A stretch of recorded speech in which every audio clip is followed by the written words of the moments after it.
Hello there, welcome to the Saroy channel and welcome to my Omnibus series. I've got so many of these omnibuses that are going to come out so that you'll be able to listen to an hour's worth of stories, which I know you're going to love. You know, the thing is that telling stories is such a fine art, and it's something that was practiced hundreds of years ago when people didn't have the technology that we have today. And everyone would gather around the fire and listen to a wonderful story.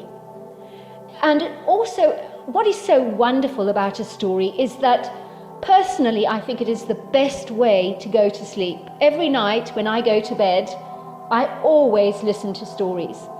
And that's something that parents used to do with their children. It's something that they still do with their children. There's nothing better than a good story. And so I hope you're going to enjoy this series. And before we start, I just want to say, do subscribe to my channel because you don't want to miss out on anything.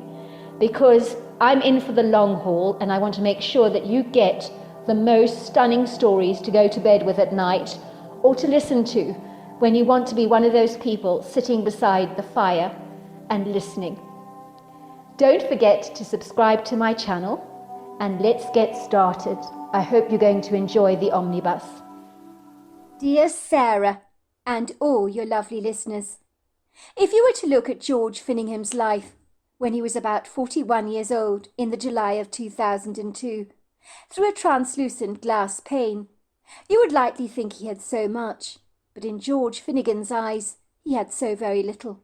Nothing you could do or say would convince the man otherwise. George would have been the first person to tell you that wealth has its advantages, privileges, and quintessential opportunities. It'll open doors for you that you never imagined possible, give you the best seats at restaurants, theatres and sports stadiums, buy you items of great luxury that you can feast your eyes upon for a while, until, like everything else you might own, the very items that had beguiled your senses become as boring and as obsolete as watching paint dry. It's certainly why the wealthy had garages stuffed with sports cars, so that when the novelty of the first car wore off, they'd simply replace it with another, and another, and another. And the more flashy cars they acquired, the less exciting the whole adventure would invariably become. In the end, like so many things in life that cease to have much point, but for so many wealthy people, they end up drowned by the mountain of stuff they own, that weighs them down like the clutter people gather up in their lives, that has no earthly use whatsoever.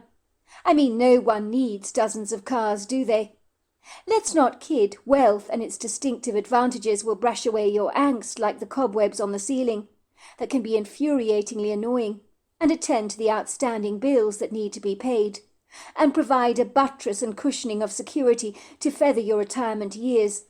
But contrary to what many people might believe, George deduced that Solomon in Ecclesiasticals put it very well, and he was the richest man that had ever lived, and was testament to the fact when he described the accumulation of so much stuff as meaningless under the sun, a chasing after the wind. George perceived that money was a useful tool, improving the luxurious furnishings of one's daily life, and buying a man privileges of note. But money cannot bring what every man is truly seeking, the fullness of the soul, the wholeness of life, the richness of joy. Even his wife Jessica had admitted as much, and she was in a powerful position to make such discerning, salient observations, having stood on both sides of the fence and tasted poverty first-hand herself, as much as she had tasted wealth. She claimed she was no more happier than she'd been when she was poor, living out of a car on practically nothing. She was a lot more comfortable, most certainly, but happier, not really. Yet in the good old days when she had struggled and managed to attain something in her life, the satisfaction she had gained from her accomplishments was immeasurable, much more pleasurable for her than just pulling out a credit card to pay for anything she wanted at the drop of a hat. Jessica was very worried that the couple's newly acquired wealth might turn her into a smug, self-centered, conceited person, which for her was a horrifying thought that she did not want to entertain. She discerned that many lottery winners became broke overnight because they could not at the end of the day cope with all their wealth, so on a subconscious level they spent it until it was all gone, so that the load of all that responsibility would lighten considerably. which is why Solomon so pointedly noted in his observations under the sun that a labourer's sleep is sweet, but the rich man worries about much. "I'm just so worried I'm becoming self-entitled," Jessica told George one day. "Almost as if I'm insensitive to the struggles of other people around me. I don't want to ever forget what it was like living in that car, literally on nothing at all. I don't want to become like one of those arrogant, haughty, self-satisfied, smug people that I despised so much growing up, who believe that being rich makes them better than anyone else, when just because one person owns a fancier car than the next doesn't make them any better than the other person." "I'm sure, my darling," said George tenderly, "you'll never become like that. The very fact that you worry and concern yourself about such things already, in my opinion, displays your sensitivity in regards to the matter. If you were spoiled and self-entitled, you'd never entertain such considerations, for they wouldn't even trouble your mind in the slightest." In a few short years, it would seem George's savvy entrepreneurial genius and innovative ideas, that included some nifty inventions in the building construction industry, had lifted his family out of their financial struggles faster than you could say Jack Robinson. So there had been a radical transition from rags to riches that had been most fortunate, and their lives were fringed with the benefits that wealth brings. But Jessica was always generous with her money, and gave freely to her friends that were less fortunate than she was, helping them in any way that she possibly could. George's overnight success meant that in the beginning he falsely presumed that he and his wife Jessica had at long last arrived at destination happiness, when fortune favoured their lives so graciously, and he thought, like a matching purse with a pair of shoes, that happiness and joy would surely follow close behind. After all, wasn't it safe to presume that these were the natural accompaniments that go hand in hand with wealth? Sadly, George was to find that that was a false narrative, and was far from true. For indeed George had made big bucks, more money than he could ever have dreamed possible of attaining, but it hadn't changed a damn thing for him. Even with all his wealth, he found he couldn't get the one thing he wanted most, more than anything in the entire world, that no money could buy for him. It was maddening. The insatiable need of his remained a forbidden secret shame that he refused to share with anyone, unless the judgment card was unleashed on his life, and he could not abide that under any circumstances. That would make him feel far too conspicuous. George was still as miserable as hell, and it seemed that there was not a jot he could do to change the turbulent dynamics of his own personal inner turmoil, that he had kept stoically a secret from his wife and anyone who knew him for a long time. But if you had been observant, you wouldn't fail to notice the man's hazel-brown eyes had lost their twinkle, and were clouded by a cloying deep sadness that he couldn't blot out. Even the way that George walked these days, with a slouched stooped posture and shoulders hung low, much like a willow tree, with its drooping boughs hanging over the water, as if looking for a lost coin in its silvery depths. His wife Jessica was always correcting him for his bad posture. "For God's sake, George," she'd say, "stop walking like a bloody penguin, will you? Straighten your back up, or in 10 years' time you'll bear an uncanny resemblance to the Hunchback of Notre Dame, and that would not be a good look. The way you're going, George, you'll be old before your time, and when you're 60, people will think you're going on 90. "But I feel old," George had told her, "worn out before my time, and I'm only 41. I feel so empty, so lost. We've achieved so much in our lives, Jessica, but look at us. More than I could have ever dreamed of acquiring. But my heart is so heavy with a lugubrious melancholia that I simply cannot shake off." It would seem George never revealed to his wife Jessica why this was the case, even though she'd actively encouraged him to go for counselling. Some secrets were best kept close to the chest, for if Jessica knew the sobering truth, that was certainly not for the squeamish of mind, she would be mortified, and would likely think her husband was as mad as a March hare. But George could not help the way he felt, nor could he comprehend it either. Indeed, he hoped that he would soon find answers that were troubling him so much. If only he knew why he felt the way he did, he might be then able to address the root of the problem and pull it out like a weed in the yard.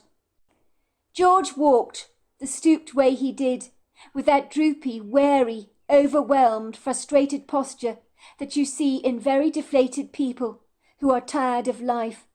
Let's just say he was down on himself, and he was sagging at the seams with a disappointment that every single doctor's appointment invariably brought him, again and again and again, as if Groundhog Day was being replayed on rewind, only this time involving different characters, different scenarios and experiences. He definitely felt, but the same old script was being repeated over and over again. That was almost beginning to sound like a broken record that George Finnegan's ears had heard far too many times. "I'm sorry, Mr. Finnegan, but I cannot possibly perform such a procedure on you. It is not ethical. It is against the Hippocratic Oath, and any doctor willing to do this for you is not to be trusted under any circumstances, for they will only be doing it for monetary gain, and not have your best interests at heart. Indeed, Mr. Finnegan, such doctors should be reported for unethical procedures and struck off from ever being allowed to practice medicine again. Do you understand what I'm saying?" "But please, Doc," he would beg, "you must appreciate this is incredibly stressful for me. It is tearing my life apart," he'd say gingerly, watching the doctor's face for any sign of weakness that he could possibly exploit with the persuasion of his deep pockets. But he was always left bitterly disappointed. "Mr. Finnegan, I'm surprised you came to me with this request. I simply cannot oblige it. I understand your angst, really I do, and I'm sorry for the distress that you are going through. But this is not something I am willing to undertake for you, even if I were to make you happy in the process. If you want my advice, you need psychological help. This is not an issue in your body. It is all in your head, Mr. Finnegan, and that's where the treatment must begin." While George would like to have argued his case, he knew that there was no point dealing with doctors like this, who were resolutely determined to stand by their principles. His head would drop a little lower, like a limp flower hanging over a vase, as if its petals had been fully spent. Yet deep down under all the layers of denial, guilt, shame and self-revulsion, he knew these doctors were absolutely right. If he was a doctor wearing their shoes, he would have also refused doing such a procedure on a patient. But they didn't have the first clue, the daily traumas he went through over this issue that pained his heart gravely, and he had sought out counselling for many years in regards to the matter, but a fat lot of use that had been, he had thought begrudgingly. The only thing that would ever make a man fully happy, George had promptly decided, is if you're happy within yourself, regardless of your exterior circumstances, which he was not. George knew unequivocally that if his problem could be resolved, happiness would all be but a pipe dream that was literally beyond his grasp. He discerned sagaciously that ultimately we are responsible for creating our own happiness, and it doesn't come from a hefty bank balance or cruises to the Caribbean every single year, or enjoying showing off your fabulous glossy pictures on social media, so others might grow green with envy on his account, when with wide eyes dripping with longing, they observed him basking on a bench outside the Taj Mahal, like Princess Diana had done many years before, wearing a lugubrious expression on her face that was so miserable it could have turned milk sour. The glossy pictures of the fabulous places George had visited with his wife Jessica may have gone some way to making him feel moderately better about himself in the short term, but the reward was so fleeting and so futile, as shallow as a vase of water, left behind after the dead flowers are thrown out, of which the murky, muddy contents have evaporated, and the water has become slimy and smelly. "If others are envious of us," George had concluded, "then there must be something to envy. Maybe our lives are not so bad after all," George would reason to himself, but he knew that that was not true. For George had sought out the wizened advice of some of the most learned spiritual men on the planet, who he believed might help him with his incongruous dilemma, or at the very least make sense of it in some way, For what had plagued George for almost 40 long years of life made no sense to him at all, nor did it make sense to anyone whose advice he sought out. On his intrepid, earnest quest to search for definitive answers and solutions to the problems that had plagued him all these years, mulishly sticking to him like a tick on a dog's back, that you cannot remove very easily, George had travelled all the way to India, in the faint hope that the sagacious answers he was seeking for the thing that preoccupied his attention every waking moment would soon be forthcoming. He was seeking out the help of a wizened Indian guru and yogi called Sanchez de Marina. You only had to say the name out here in India, and people knew whom you were talking about, and would nod their heads in great respect, for it seemed only ever words of wondrous awe were directed towards Sanchez, who was esteemed greatly in this part of the world. "Ah, I see. You come to seek the advice of the great Sanchez," said the taxi driver, looking at George curiously through the visor mirror, with the intensity of someone observing a rare species of animal in a zoo enclosure, which made George feel suddenly strangely conspicuous. The taxi driver, who was wearing a white turban on his head, nodded his approval at this revelation. He studied George through cheery brown eyes that complemented his nut-brown skin most favourably. He gave George a warm, bright smile, flashing at him a mouthful of white teeth that were clearly all his very own.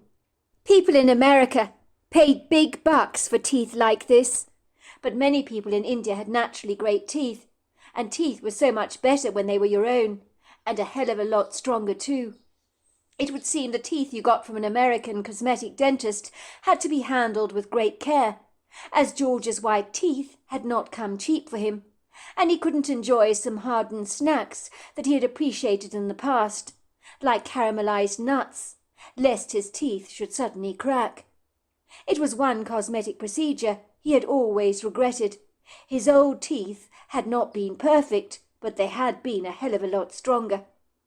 "Many Westerners seek out Sanchi's advice," the taxi driver told him. "We are not the first, nor will you be the last. Many come to seek his counsel." "I believe so," said George. "It is why I've flown all the way from America." Maybe it would have been polite for George to ask this friendly, garrulous taxi driver where he came from and what his name was. But India was alive with eye candy wherever you looked. It was too overwhelming, too daunting to ask too many questions, when all your senses were being overly stimulated all at once, everywhere you looked. There was just so much to take in. It was like being asked to drink 100 flavours of milkshake at once, and then describe them individually. It was near impossible. The taxi driver continued, "People like you, they come from miles away to seek Sanchez's great counsel. When they leave India, if they're lucky enough to speak with the great Sanchez, they are never the same," said the driver. For a moment George meditated on the taxi driver's words, not entirely sure whether they were ominous or not. He sat there in the taxi very still, like a hippo basking in a watering hole in Africa. Although, not to put too fine a point on it, George was a slim man with an athletic-looking body, even though he was not remotely athletic by any manner of means. For if he continued to walk with his sagging stoop, that streamlined, healthy look would likely soon abandon him in the years to come. George watched the dangling miniature cow adorned with garlands of fake colourful flowers on the taxi driver's visor mirror, that even without a wind was swinging backwards and forwards like a pendulum, and its swaggering movements appeared to put him in a trance-like state, almost as if he was being hypnotized. The taxi smelt strongly of cigarette smoke, intermingled with aromatic spices, which George suspiciously concluded came from snacks eaten inside the taxi, as people out here thrived on eating street food, and who could blame them for that? On every street corner someone appeared to be hungrily tucking into a delicious-looking snack, and they looked incredibly tempting. His stomach was beginning to grumble and complain with a great deal of hunger, rather like an insubordinate child that was begging to be fed. But George had only eaten an hour before he'd left the aeroplane, but these enticing smells were killing him with temptation that was hard to conquer. George had never been blasted with so many delicious smells before. They seemed to puncture the air like one of the bakeries he knew in Atlanta that made the best cinnamon bread he'd ever tasted. The cinnamon would waft down the whole street, driving people to the bakery with a brisk eagerness. It would seem out here in India it really was a sensory overload, the likes of such George had never experienced before. He privately surmised the people living here in such a vibrant, happening place were used to such intoxicating stimuli. He wondered what these sane people would make of the streets of Atlanta. He concluded that they'd find them dreadfully dull and uninspiring by contrast. And they probably would be right. George wondered whether the friendly taxi driver would be offended if he opened the window a wee bit, to allow some fresh air inside, to remove the muggy oppressiveness of all that smoking, but politely decided against it. The taxi driver was so charming. It wouldn't be kind to be so obviously rude. He glanced out of the closed window to watch the changing scenery. He was thankful that the taxi driver's air conditioning unit was working efficiently, for even when he'd left the plane, climbing down those steps from the craft to catch one of those airport buses waiting for him below, he had been met by the peppery, feathered waves of hot air, as if his body had been placed under a massive hair-drying unit. The stifling, humid, uncongenial weather was as muggy and hot as a Turkish bath, and he'd never enjoyed blistering temperatures at the best of times, where your skin could practically sizzle like bacon on a skillet. He noted on this trip that wherever you looked, your mind was being bombarded by the splashy, unrestrained vibrancy of life as it played out on the streets of India. He remembered reading a book once, written by a highly acclaimed author, whose name he could not recall, but the man had eloquently claimed that if you were tired of a great city like London or New York, then you were indeed very tired of life. But the words were better applied to a transfixing place like India, as so much was going on here, all at once, like 100 different musical instruments being played harmoniously together, and despite their contrasting, possibly even conflicting sounds, they miraculously remained in tune. Out here, he concluded, on the streets of India, hundreds and hundreds of stories were being acted out in the fascinating scripts of people's daily lives. George doubted it very much that you could get bored of people watching in such a riveting environment like this, with so much going on all at once. Maybe you could get bored of New York and London, but to get tired of this street drama would be virtually impossible, unless you had a migraine headache. Then a place like this would be far too overstimulating, and in that case you would need to retreat into a dark room just to still your mind. He clandestinely marvelled at the large throngs of spirited, characterful people, as brightly coloured as a bouquet of flowers, all who seemed to be walking around with an enviable sense of purpose written on their faces, which George so wished with all his heart he could apply to his own life, but it was not so easy. The women out here wore beautiful, colourful saris, in every imaginable colour. George thought they looked magnificent. Indeed, the streets bustled far more busily than the major streets in cities like New York, London and Paris, which George had visited regularly. The market stores here were literally buzzing with activity. Ostensibly, the disordered, shambolic streets here in India seemed to exist in what George would describe as with a bizarre kind of organised chaos that appeared to work rather well, like a higgledy-piggledy English country garden, where everything grows together in a tangled, tumbling sequence, with roses interlocked with delphiniums, larkspurs, daisies, and everything else besides. And this confetti of colourful blooms is astonishingly beautiful against all the odds, and everything within the abject, disarranged mishmash appears to work with a frictionless fluidity.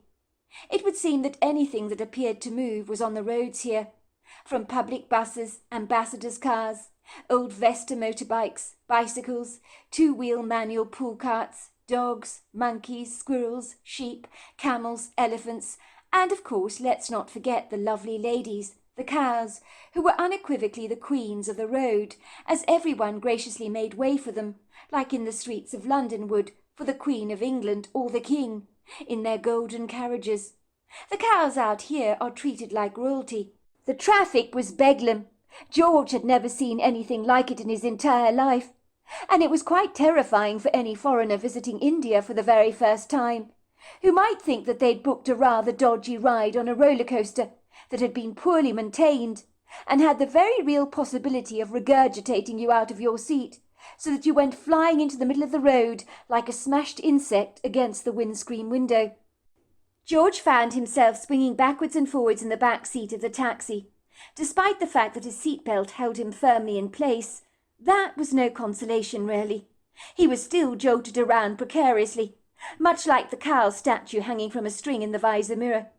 Many might have perceived his taxi driver was atrocious, but on the contrary he was a master at his craft, with driving skills that could get him out of some treacherous tight squeezes, for with a proficient tenacity he skillfully weaved his car through the zigzag of traffic with a seamless ease. He told George he'd been driving his battered, rather mangled-looking taxicab for over 30 long years, day in and day out, and he was still very much alive, which George thought was a big plus. It certainly increased his chances, he hoped, with fingers crossed, of reaching his destination relatively unscathed. It would be easy for any foreign tourist to believe when acquiring a ride on these streets that this was their very last road trip that they'd ever make. But for some reason the streets of India was a daily survival of a plethora of near-death experiences, which was pretty much the status quo out here, that people accepted with a pinch of salt, as if coming close to being pulverized on the road was pretty commonplace and standard daily occurrences that should not be looked on too seriously, as people out here lived in the moment. And besides all that, people in this part of the world believed in reincarnation. If you screwed up once, you could come back again and again and again to correct your previous mistakes. So in the grand scheme of things, cock-ups were no big deal. If you fell down, you could get up in the next life, and hopefully learn to stumble a whole lot less. As George sat in the back of the taxi, he held his breath most of the way. He was afraid to breathe, as if he was tempting fate. The taxi driver appeared to be cursing under his breath about the chaos in the roads. "You silly, silly man! Silly man! Silly, silly man!" said the taxi driver, as George watched a man bounding through the traffic, with 4 cows staggering behind him. And on seeing the queens on the road, every car stopped at once to let the cows cross. George's ears were almost deafened by the loud blows of people's horns, as out here there were no traffic lights or signage. But still, it worked. George stared out of the window, admiring the bright colours of the street markets, the people scurrying around backwards and forwards in their colourful clothes, along with the delicious spicy smells that wafted on the street corners: cardamom, cinnamon, cloves, turmeric, chilies and garlic. The fragrant, sizzling food made his stomach grumble in hunger. His mouth hadn't stopped watering since he'd got into the taxi-cab. George watched the bread from the street vendors as they flew their flattened balls of dough onto the red-hot iron coals. They all puffed up like soccer balls and looked absolutely delicious. He'd need to try some of that incredible-looking bread, dipping it in garlic and clarified butter known as ghee. Life did not get better than this, he thought. Why could he not stop thinking about food since he arrived here? It was not like this back at home. Good job he didn't live in India. He'd blow up like a beach ball. But come to think of it, he didn't see any real overweight people running up and down the streets. George cleared his throat apologetically. "Sorry," he said obsequiously. "I was distracted for a moment. The streets here, they're so colourful. The people very interesting to watch. I think I could observe them all day and never get bored. There is so much to see out here in India that I never envisaged for a moment. I mean, I've heard India is a colourful place, of course I have. But all this street theatre, I never anticipated this. So much drama. I mean, when I look out of the passenger side window, 101 things are going on all at once. I've never seen anything quite like it before. I mean, look at that willowy man over there. He looks as if he barely weighs more than a feather. He's transporting all those piles and piles of folded-up Persian carpets in that manual pull cart. Then that man over there wearing the orange turban, with a cheeky grin and the golden tooth, helping the cows cross the road, and the very attractive woman with the red dot on her forehead and her long black shiny hair, wearing that glittering gold and red sari, selling those gloriously colourful silks at a reduced price. Look at the people. They're squirming around her in delight to get in on a good deal. They look so excited and thrilled, almost as if they've won the lottery. I don't think I've ever observed such an enthused bunch before. Anything like that, let's say, a day in my life. So I do apologize. I believe you were saying something about Sanchez, something about people never being the same after seeking his wizened advice. What do you mean exactly by that? He asked. The driver paused for a long moment, considering George's words rather carefully. Sanchez, he will make you look within yourself very, very deep.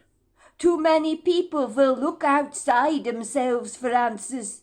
Sanchez will make you look inside yourself to find the truth. And when you find the truth, you are free. Free like an eagle, are you not? You can fly in the heavens with your wings outstretched. But when you look on the outside, you cannot believe you can fly. You can only see your limits, not your potential to be more. Sanchez help you to be more. I can't decide whether that's a good thing or not, said George sceptically. I mean, digging inside ourselves for answers.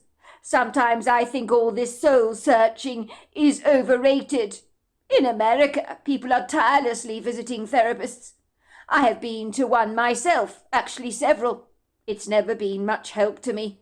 Not one of those so-called experts with all the degrees behind them has helped me a jot with my issues. That's why I came to India, he admitted. Ah, but you are talking about people in your country who've gone to college for degrees that they believe put them in a position to give good, sound advice. But what do they really know? Said the taxi driver, shaking his head. In truth, they know nothing. Their papers mean nothing. It's like going on a gardening course with someone who's never grown anything before a day in their lives, but written hundreds of books about the subject. What can they teach you, these people? Without practical application, trial and error. If you're looking for answers to the soul, you need to visit someone who accesses the soul, who travel inward, not outward. Can you not see what I'm saying? Does it not make sense to your reasoning? I think I know what you're saying, said George reflectively. I suppose it makes sense. I mean, if I had open heart surgery, I'd like to go to a doctor who's worked on hundreds of patients before he chooses to break my chest open. It doesn't matter how many degrees he has behind him. Experience is key. My point exactly. You won't regret seeing Sanchez's advice, seeking it, I mean. I'm sure he will help you, but not in the way you think. What exactly do you mean by that? You will find out soon enough, said the taxi driver with a warm, encouraging smile.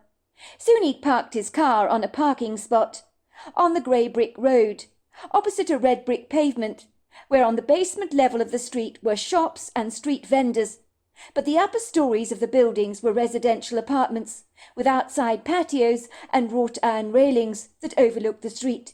If you are looking for Sanchez, he live in that apartment up there, said the taxi driver, pointing to a very unassuming apartment, where a rather dirty-looking red carpet lay hanging over some wrought iron railing.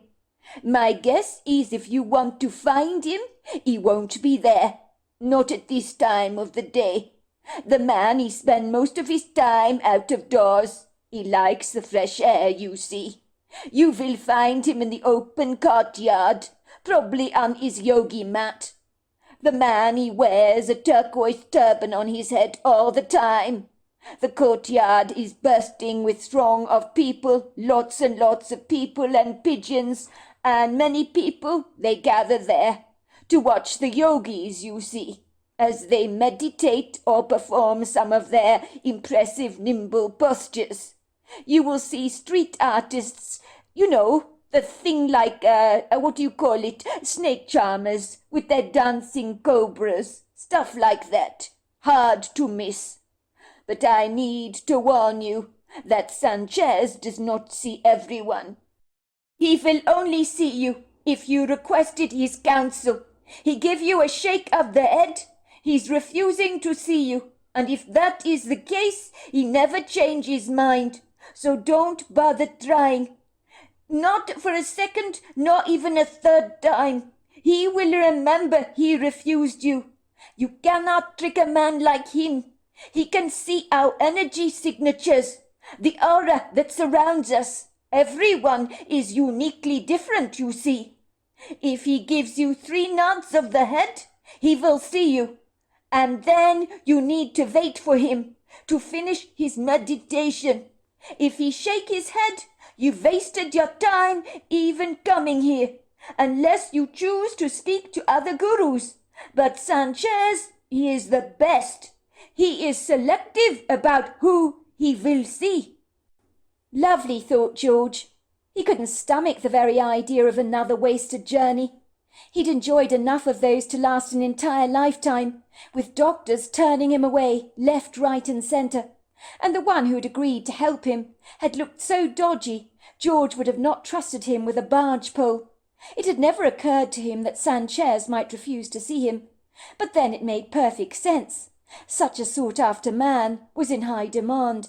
If he were to see everyone who wanted his attention, he'd likely not have time to even draw breath, let alone meditate or perform his yoga poses that he did every day religiously. George thought about this revelation. His heart became heavy. But then he reminded himself that he had the money to pay Sanchez rather well. Out here poverty was rife. You could see it in the begging street children, of which there were so many, far too many to count. Surely Sanchez would not refuse to see him if he paid him very well. A great deal of money could be very persuasive, if needs must. George climbed out of his taxi, giving the taxi driver a generous tip above the fare, and was greeted with a wide flash of perfect white teeth. He walked away with a spring in his step, hoping that Sanchez might be able to help him.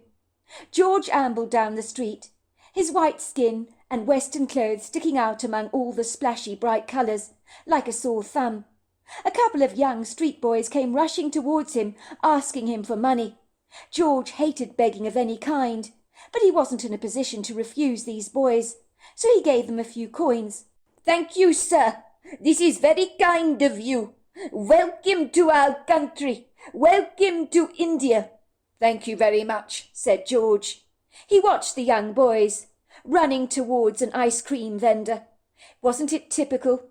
No prizes for guessing what these kids intended to buy with their money. It seemed the world over, ice creams remained very popular. At the end of the long street, he came to a sprawling open area, where there were street vendors selling colourful wares, and people offering onlookers exciting entertainment of every kind. For a while George found himself rather transfixed by a snake charmer, whose cobra appeared to be dancing from its woven basket to the sound and the music of the man's flute. Then he also observed a man who seemed to be able to stick all kinds of metal implements to his body, as if in some way he was magnetic. How on earth could the man do that? George watched in abject fascination, as the crowd of people applauded, all getting terribly enthused by these masterful stunts. George could see a few yogis on their mats, sitting opposite a large fountain of white water in the square. One was caught up in a deep meditation, and appeared to be chanting a mantra. Om Mani Padme Hum. Om Mani Padme Hum. Om Mani Padme Hum. Then there was a yogi, wearing a turquoise turban, and he was extraordinary. He was levitating above the ground with his legs crossed. "How does he do that?" came one Westerner's voice, a southern accent that George knew rather well. "It's the power of the mind," came the other voice. "It's incredible! Incredible!" the voice replied. George deduced by the turquoise turban that the man levitating himself off the ground must be Sanchez, the man that he was seeking. The taxi driver told him that Sanchez always wore a turquoise turban. That was how he'd be easily spotted. How on earth did he approach this extraordinary man? He found his brazen confidence plummeting like a stone being flung into a large body of water. George waited in the wings until Sanchez, after levitating, was now seated firmly on the ground, in a meditational stance. It was now or never, he thought, walking reluctantly towards the yogi. He was wondering how he could get this renowned yogi's attention. Maybe he should wave him a thick wad of cash surreptitiously, giving him a wink. At the last moment he decided against such actions. That was bribery of the very worst kind, and for an acclaimed, venerated spiritual man, it was unlikely to impress him very much. He moved rather presumptuously 3 feet away from the yogi mat, where Sanchez was positioned like a Buddha, with an irresolute sense of doubt hijacking all his hope, which seemed to be pulverizing every second. But there was no point in being defeatist, not just yet. There was still a glimmer of hope. Maybe the guru would agree to see him. He stood very still in a composed gait, although his legs were crumbling beneath him. The guru was very quiet, his eyes closed, his hands clasped together, as though in the midst of a tranquil prayer. George was sure he was humming some kind of mantra, but he wasn't as loud as the other guru had been. "Excuse me, Sanchez. I'm very sorry to have to interrupt you like this. My name is George. I'm from Atlanta in Georgia, the United States. I've come all the way to seek your wisdom. I have a pressing issue at stake. I cannot overcome this issue. It has crippled my life for so long. I've kept it secret from my wife. I rarely believe you are the only person that can help me from the conundrum I find myself in. Truly, I have reached the end of my tether, which is why I have travelled all the way to India to receive your wise counsel. Please, I beg you, don't turn me away." The yogi opened one brown eye, and then another. He turned around to look directly at George. He nodded 3 times, and George felt as if all his Christmases had come at once, for there was an awed response in the crowd when people saw Sanchez nodding 3 times towards George and giving him the green light. He realized in that moment it was more than an honor and a privilege to have a counsel with a spiritual guru like Sanchez, who had agreed to see him. Things were definitely looking up. "You are very lucky, sir," said one Indian man. "Sanchez very selective about who he chooses to see. You must wait by the stand over there, where they're making snacks. He will very soon be with you, I am most sure." George moved over to a stand where a few plastic tables and chairs were set out. A very amenable woman came over to him, wearing a turquoise and gold sari, and a huge friendly smile upon her face. She had a red polka dot on her forehead, and presented him with a pastry-like thing that rather reminded George of a large samosa, only it wasn't. He plunged into the delicious pie. His senses were titillated with the delicious flavours. The spicy potato, chili, cumin, coriander, clove, turmeric, garlic and onion seemed to tease his taste buds. He'd have happily bolted the whole thing down as fast as he possibly could, but he chose to savour the taste, so he ate every mouthful slowly, gratefully appreciating all the flavourful, piquant spices. The woman then presented him with some masala chai, which was made from water, milk, black tea, cardamom, cinnamon, ginger, and a whole lot of other spices. The tea was delicious. It made George feel rather refreshed, and invigorated his entire body, making him feel significantly cooler from the injection of hot spices in his system. "How much do I owe you for all that?" he asked the woman. She waved her hands. "Your thing, the great Sanchez. It is my gift to you on his behalf. I don't want your money," she said. George was not used to this. In a culture with so much poverty, he expected everyone to be biting his hand off for money like a hungry, snapping turtle. But this woman had incongruously refused payment. George remained stoically seated on the plastic chair, ruminating on the strange, enigmatic peculiarities and oddities the morning had unleashed upon him. Sanchez walked over to the table and sat down opposite him. He had a large, warm smile on his face. The woman who initially served him became almost flustered like a teenager with a crush, rushing around Sanchez as if he was some kind of demigod, bringing him the same piping hot snack she had presented to George only moments before. She asked George if he wanted another snack, but even though he'd gladly have sunk his teeth into one of those pastries again, he graciously refused. He didn't want to exploit the woman's kindness. If he had been paying for the thing, it would have been a different matter altogether. "Bring him another one," said the yogi to the woman. "He's still hungry. He'd like another one. He found your pastry very delicious. He was just being polite. That's why he refused you. Am I right? Or am I right?" George was confounded. Had this yogi read his mind? He better guard his thoughts while he spoke to this man. Thank you very much. He is right. I would appreciate another one of your delicious pastries." "Not a problem. I'll get you one," said the lady. To look at, the yogi was unexceptional, but there was a warm light in his eyes and wisdom on his weather-beaten face that certainly got George's attention. "Thank you very much for agreeing to see me, Sanchez," said George, as the yogi studied him through bright brown eyes that made George feel as if he was looking inside him. No one had ever looked at him this intensely before, and in truth it felt rather invasive, and he wasn't sure he enjoyed this intrusion. "Your aura," said the yogi, shaking his head sadly. "Not good. Why are you at war with yourself? What is wrong with your leg on the right-hand side of your body? Why does it grieve you so much? The energy around that leg, black as coal. You know what I mean when I say coal." George looked at the man. Now he was flabbergasted. How could he possibly know about his leg? Without thinking, George pulled out a wad of cash from his pocket and thrust it at the yogi, his hands shaking with excitement. The yogi looked at the cash with disdain, as if in some way it was polluted. He reacted in the way that someone in America might behave if you threw a bag of dog poop at them. Why did the yogi seem almost repulsed by his money? Some of the people in India were more than a little idiosyncratic. Most of the street kids would have happily grabbed every penny he'd got. And so would the taxi driver and street vendors for that matter.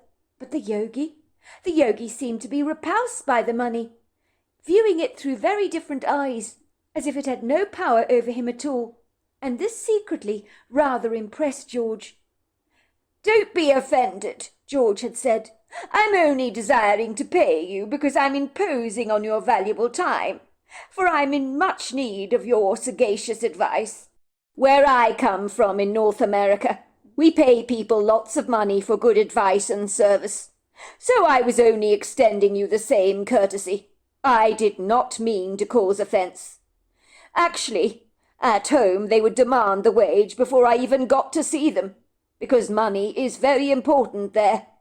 You see, Sanchez, if I may be so bold as to call you that, I need to find answers to the grave predicament I find myself in, that has plagued my life for far too long." The Indian guru had laughed at George, as if he'd made a joke. His face crinkled up into hundreds of lines, especially around the eye area, and then he smiled at George, but the smile soon melted away. His face grew solemn and much more earnest. "That was most funny. I appreciate your humour. Your concept of time, sir, and mine are very, very different. You are not imposing on me, but your money, I do not want it. It is of no use to me." He gave George an almost pitiful look, as if he felt very sorry for the man, who on the surface appeared to have so much. But George knew that the yogi knew the truth was very different for him, for George had so little. His life was a perennial bitter struggle. He had to face his demon every single day, and he'd give all the money in the world he possessed to get rid of it. The demon was with him when he went to bed at night, when he woke up in the morning, and even when he went to sleep. It just clung on to him with iron-like hinges, refusing to part from him. But the yogi had made mention of this monster in mentioning the right leg on his body. So this yogi knew things about him others did not.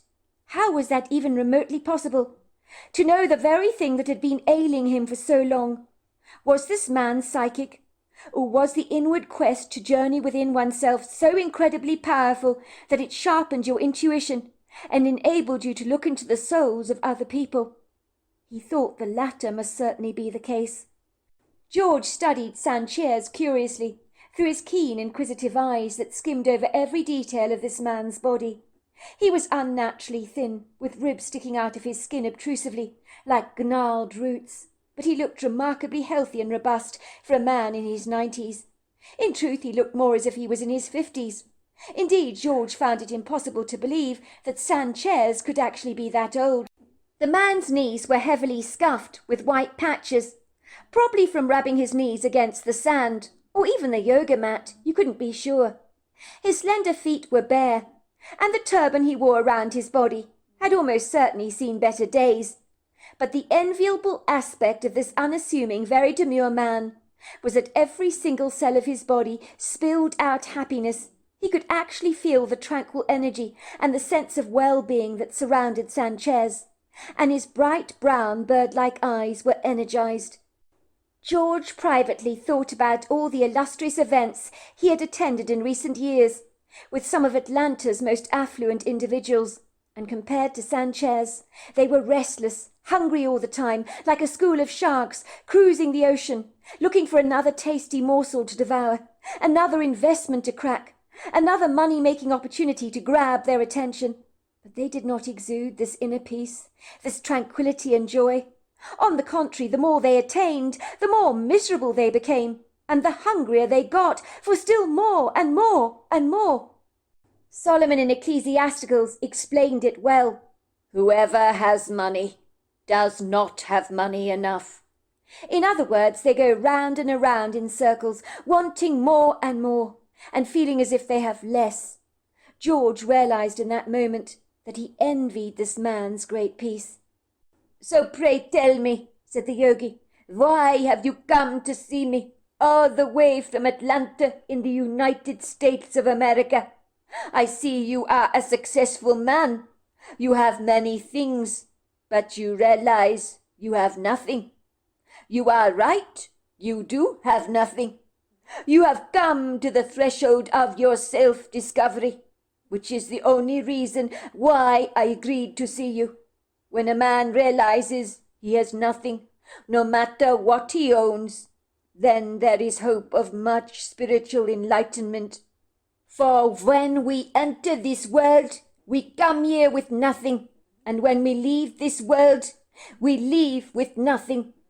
But the pursuit of things in the West is an occupational hazard. It's a contagious disease that leaves people stunted in their joy and their spiritual development. I see you have a great obstacle in your life, keeping you from moving forward in your spiritual awakening. Would you like to tell me about it?" he asked George, his steely eyes almost changing from brown to a greenish colour. George felt absolutely certain that Sanchez knew already what he was going to say, but needed to hear George articulate the words for himself and express his inhibitions in the light of the morning, as if it was the very start of his healing. George trembled ever so awkwardly. This was the moment he dreaded the most in doctors' offices, when they asked him what it was that he needed. The wary looks they'd ultimately give him.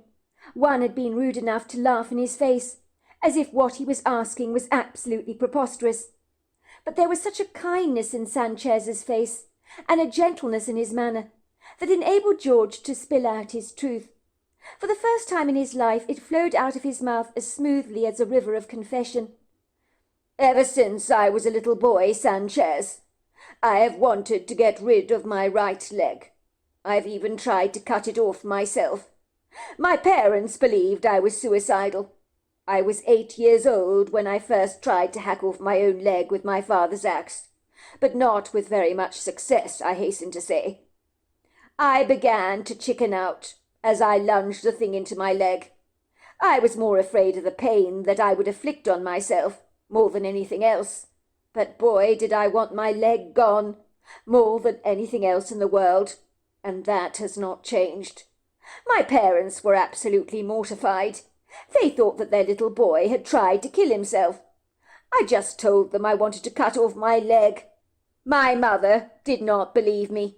She clandestinely believed that I was being bullied at school and wanted to put myself out of my misery. I think there would have been easier ways, don't you, to kill myself than afflict myself with so much pain. I remember my mother looked at me as if I was completely deranged. "What do you want to do that for, George? God has gifted you with 2 fabulous legs. Why are you so ungrateful? You could have died if we hadn't called the ambulance in time." I had done some damage to myself, a fair amount, you see, but I hadn't hit any major arteries. But I never ever wanted to die. That was the problem. I wanted to live. I just wanted rid of my leg. My father was equally as mad as me, nonplussed by my idiosyncratic behaviour. They couldn't comprehend why I hated my right leg so much. I tried to explain it to them, but it's very difficult to explain something you don't understand yourself. Needless to say, they thought I was barking mad. My father said, "You should be ashamed of yourself, son. There are people out there who are missing a right leg, would do anything to have one back, but you want to chop yours off. Are you delusional? You'll end up being fitted with a prosthesis and not having the ability to be a normal man. Do you really want that for yourself?"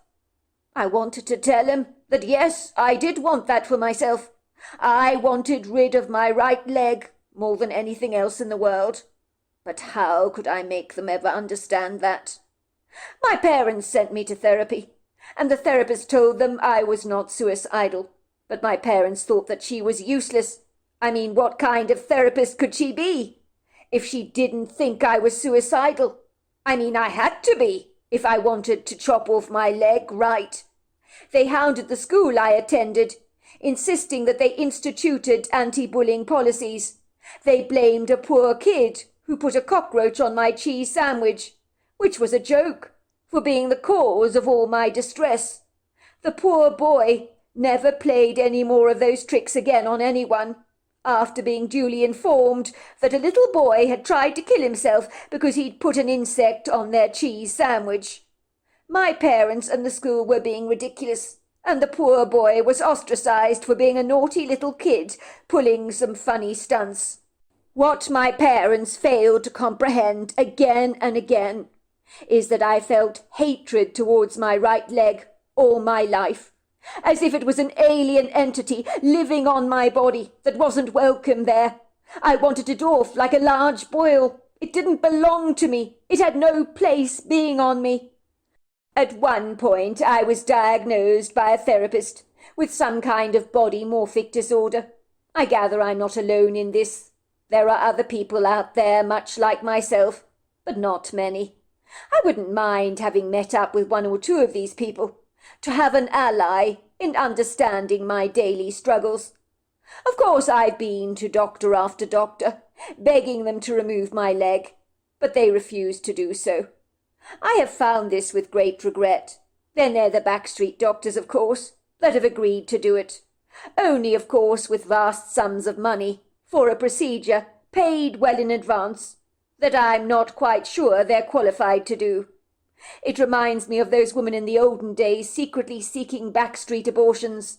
Many of them died in the hands of charlatans. It was a red flag to me, of course. Would I survive their procedure?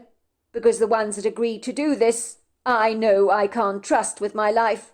And the ones that refuse to do it are the very doctors I believe will give me a high-quality amputation that I know would be very, very favourable and satisfactory. You see, I want to live very much. Removing a leg is not like removing a mole. I would have done it a long time ago myself, if that were indeed the case. The long and the short is, I can't bear to live with my right leg. I wish I could remove it, but it's impossible. Some doctors think I'm a complete wacko. Why would anyone want to amputate a perfectly healthy, good leg that would render them crippled for the rest of their lives? But I don't care about any of that. But they fail to even grasp the loathing that I have for my leg. It's incongruous, I know. It's unfathomable, I know. But it is what it is. It was when I read an article about you in a paper. Very good article it was. A Westerner came to see you. A man called Peter Swathers, I believe his name was. He wanted to die more than anything else in the world. You've given him his joy back. In the article you were talking about getting to the root of a problem. I thought when I read that article that you were the man I needed to seek. Your counsel is what I need. For if anyone can help me, Sanchez, it has to be you, said George obsequiously, eyeing the guru through pleading eyes that spoke of his desperation, that had brought him on this intrepid journey to India in the first place. The yogi looked at George with empathy in his soulful eyes, as if he could personally taste the man's pain. He paused for a moment and stared at George, not in a rude, obtrusive way, but as if he was studying him on a deep level, his eyes soon settling on George's right leg. Finally he spoke. You have exhibited much hatred towards your leg over your whole life. This I see on the right-hand side of your aura. It is diseased by the hatred you have directed towards it. Hatred is a powerful energy that can be perceived by your entire body. Hatred brings on disease in every form. I can tell you hate your leg very, very much. For me, looking at you, answer is simple. I have seen this before. It is? Asked George, looking astounded, for the first time in his life, wondering if he could dare to hope for a breakthrough in his life where he could live with the demon that resided on his body so offensively. Why is that? Please will you tell me, Sanchez? I'm champing at the bit to know. I'm not sure what your spiritual beliefs are, what you do or do not believe, but we are all one, and on this earth, for God to experience himself in us, we are all connected, each and every one of us. Before you agreed to your incarnation, you decided you wanted to be born without your right leg, so that you would have to conquer a measure of disability. You were adamant that this is what you intended to do, but your spirit guides and the God Force persuaded you to see sense. They didn't think you were advanced enough soul to take on such an impediment, and that it would not serve your very best interests. You see, Mr. Finnegan, the soul is always evolving. That is what it is desirous to do. It does not come to earth to own hundreds of cars, houses, or money. It comes to earth to evolve. Sometimes the soul wants to take on way too much, which can be self-destructive. It's called being spiritually ambitious. Far too many souls want to evolve too fast and are eager to overcome adversity, tough challenges. Look around you at the disability you see everywhere. Those are ambitious souls who chose to come to this earth with those impediments. They navigate some tough paths that some of us would refuse to undertake. Poverty can also be an ambitious thing that someone takes on. In the natural world, it makes no sense to us at all. Why would anyone want to do that? Why would a baby come to earth to die only 6 months later? It doesn't happen by chance. Those souls planned the lessons of evolution they needed to learn. It won't make sense to you, but it makes sense to the soul. There is a collection of souls that make these decisions together, under the guidance of the Council of Elders. On the surface it may seem insane to you, but there is sanity in this madness, and the God Force wants to experience every condition, good and bad, in us. You must realize, Mr. Finnegan, that the spirit is not physical. It likes challenges far too much. It is excited about advancing and going back to source, or God, whatever you want to call it. You were persuaded by your spirit guides to be born with 2 legs. But somewhere deep inside you, it would seem you have remembered the challenge you wanted to undertake, being born with only 1 leg. So during your life, your right leg, you believe, should not be with you, which is why you have been trying to get rid of it, as if you are adhering to your spiritual contract that was never made, but in your head it was. We all enter this life with choices made with the God Force and our spirit guides. But you remember what you agreed to do, that they persuaded you against undertaking, but you forgot that you agreed to relinquish that part of your contract. Do you understand what I'm saying to you? I'm a religious man, Mr. Sanchez, but I do agree. We are all one. The Bible tells us that, that's for sure. And if what you are saying is true, and it does sound credible, what do I do to change the way I feel about my leg? If I'm meant to live with it, how do I overcome the way I feel about it? You need to make peace with your leg. How did any war ever come to an end? With a peace settlement. It is no different with your leg. You've been waging war with it for years. You need to begin to appreciate it as a God-given gift, accept it as an intrinsic part of yourself. We need to make peace with most things in our life, do we not? If something is oppressing us, we must embrace it rather than run from it. It'll loosen its hold over us. Things only have power when we give them that power.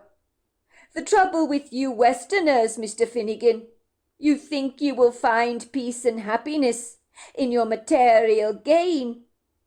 If I'm richer, I will have everything. Be happy. It is a lie. It is only on the inward journey in our lives, when we look inside ourselves, that we find peace. The kingdom of God, you can call it. It is the simplicity of life, which is where we find our great abundance. Less is definitely more, he chuckled. Look at me. I have nothing, but I am rich as a king. And look at you. You have so very much, Mr. Finnegan. Lots of money, I can see. Yet, in truth, you are completely destitute. I mean, look at the eagles soaring the heavens. Imagine if they were so insecure they had to carry the weight of their food on their wings. That would be very scary. They'd never be able to fly. They'd be weighted down by so much stuff. So what do? They trust the flow of nature. They haven't got a choice. They believe each day they will find their food. You must do likewise, Mr. Finnegan, for wealth does not come from outside of you. The treasure, the kingdom, it's all inside. I have many sad men, seen so many of them in my life, just like you, Mr. Finnegan, very sad men. They wanted the ground to swallow them whole. Some of them have more money than any sense. They are buried beneath its hold, not knowing it's the very thing that is crushing their joy, for in pursuing the material gains, they are overlooking their spiritual awakening. And where there is an imbalance in our lives, there is absolutely no peace. They instinctively know something is missing in their lot, but they don't know what it is. It's what they're here for, to spiritually evolve. That's what we're all here for, Mr. Finnegan. When they do that, they find a rich reward. Envy of others will fly out of the window, and the freedom to be who you were meant to be will reign supreme and conquer all your doubts, your fears, your insecurities. My advice to you, Mr. Finnegan, is to give thanks every day for your leg, to take long walks on your legs. Then you will soon see it is better to have 2 legs than just 1. You need to inwardly heal, for there is self-hatred in your heart that you have directed towards your leg.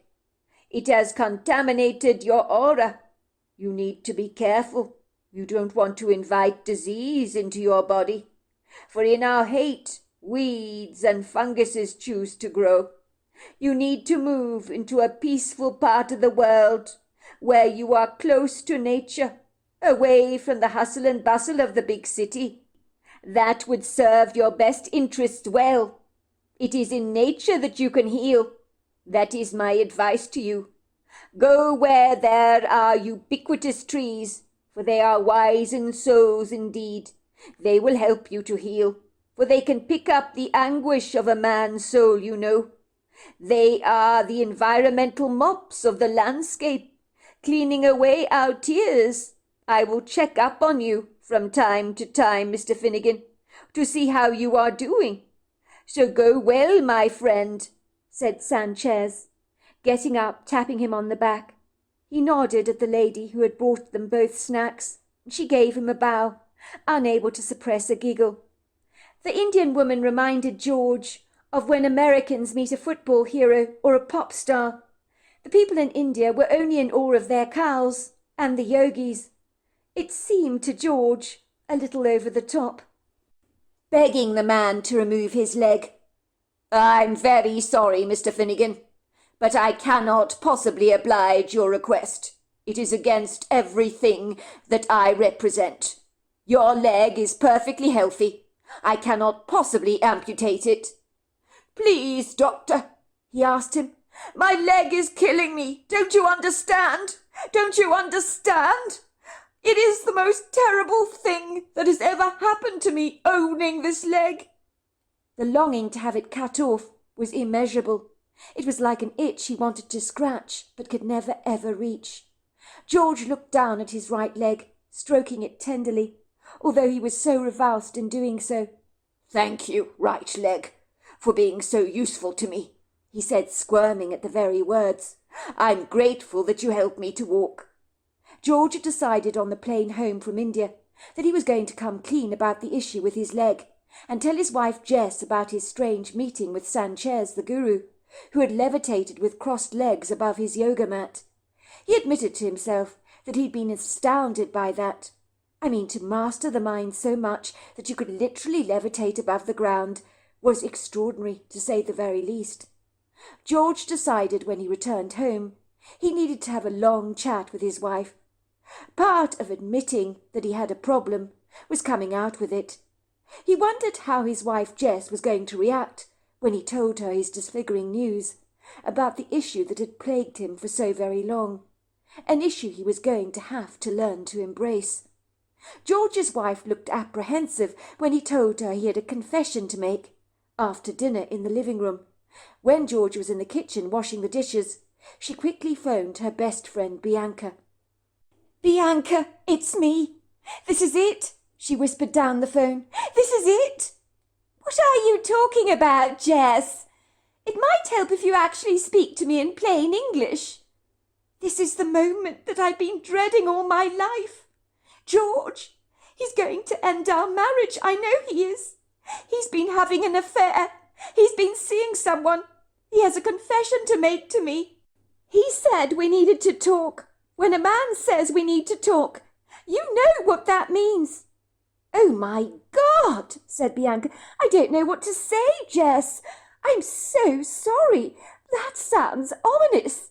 That's exactly what Niall said to me when he admitted to the affair he was having with Lydia.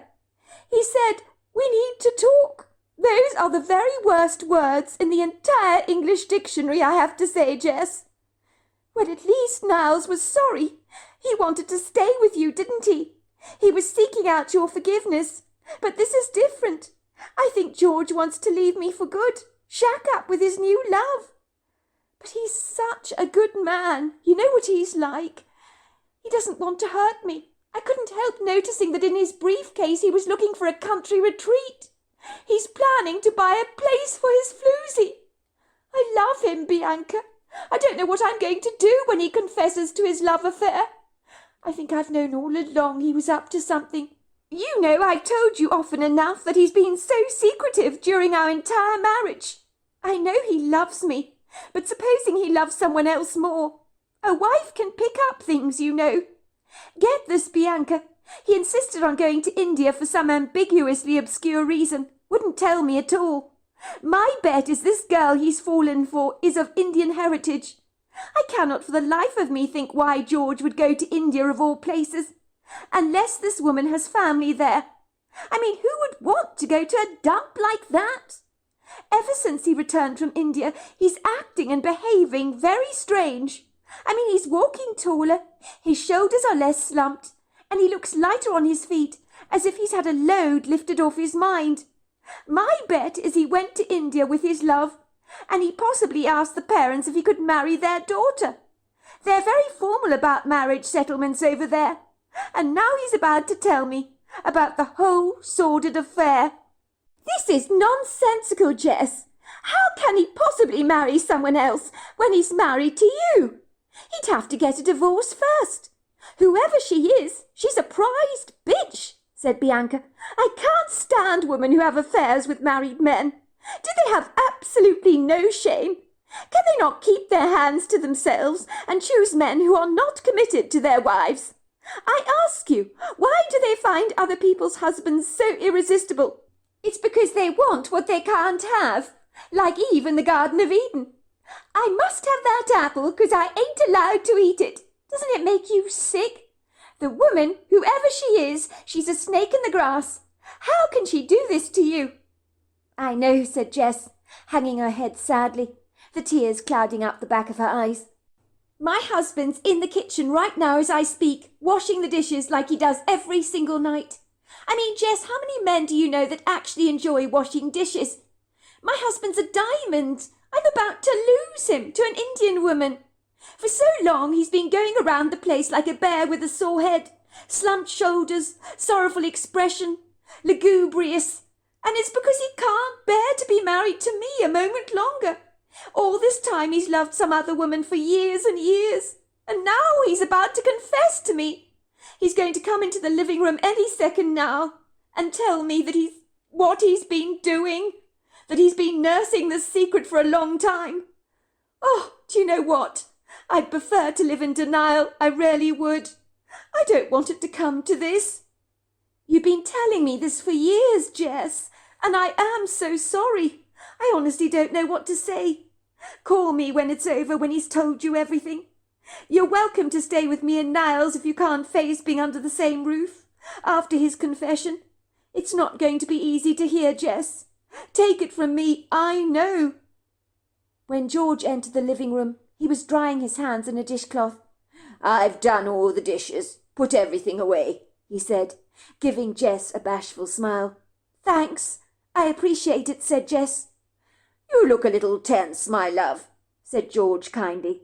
Sit down. I need to tell you something that has been burdening me for many years. I want to come clean to you about it. After much soul-searching, I have decided that honesty is very much the best policy here. It's not fair to keep secrets from you, but I have been loath to share this with you. But of course you have. You've been nursing a secret for a long time, said Jessica grimly. Do you really think I don't know that you've been hiding something from me for years? You may as well come out with it now. Who is she? How long have you been having an affair with her? George laughed. She's long, lean, hairy, and has been driving me insane for many years. I'm glad you find this funny. You think this is a joke, do you, George? Said Jess contemptuously. I'm sorry, but I don't find this remotely funny. You've been having an affair, and you think it's a joke? How do you think this makes me feel? Jess, that's where you're wrong. I have not been having an affair. There is no one else but you. Yes, I have been secretive, but not in the way you imagine. The secret I've been nursing is my right leg. I have wanted it to be amputated for over 8 long years, well, actually much longer than that. But I got very serious about it over the last 8 years or so. I have tried to find a surgeon to do it, but no one with any credibility has been willing to do it for me. Jessica stared at George in confounded disbelief. I can't believe what you're telling me. You should have told me this years ago, you silly mug. All this time I thought you were having an affair. And all this time you were actually suffering from the burden of owning a body part that felt completely alien to you. I can't fathom how anyone in their right mind would want their leg removed. It's insane. It does sound like you're suffering from a very tragic case of body dysmorphia, which can happen to people in a plethora of different ways, I'm told. People who believe they need an abundance of surgery and end up looking like clowns because their perception of themselves is warped and distorted. I don't know. I must admit this Sanchez character, what he says, is making sense to me. Think about that Bible passage, for example, when the disciples said to Jesus, "Are you Elijah?" Why would they say that? They must have thought he'd lived another life. It could explain why you've been desperate to have your leg removed. You didn't think it belonged with you in this life. You wanted it gone. I noticed you had some brochures about houses in the Georgian countryside. If you think moving away will help you, well then let's do it. You were saying this guru believes lots of fresh air, exercise and meditating among the trees is a good idea. Are you sure, sweetheart? You love it here. You have so many friends. Jessica tweaked her husband's nose in a childlike gesture. I love you more. Besides, social media is excellent these days, and we can move to the countryside about 30 minutes, even an hour away from here. So it makes sense, doesn't it? 6 months later. In the beginning, George hated talking to his leg with a passion, as it was like talking to a massive infestation of roaches that he'd love to exterminate.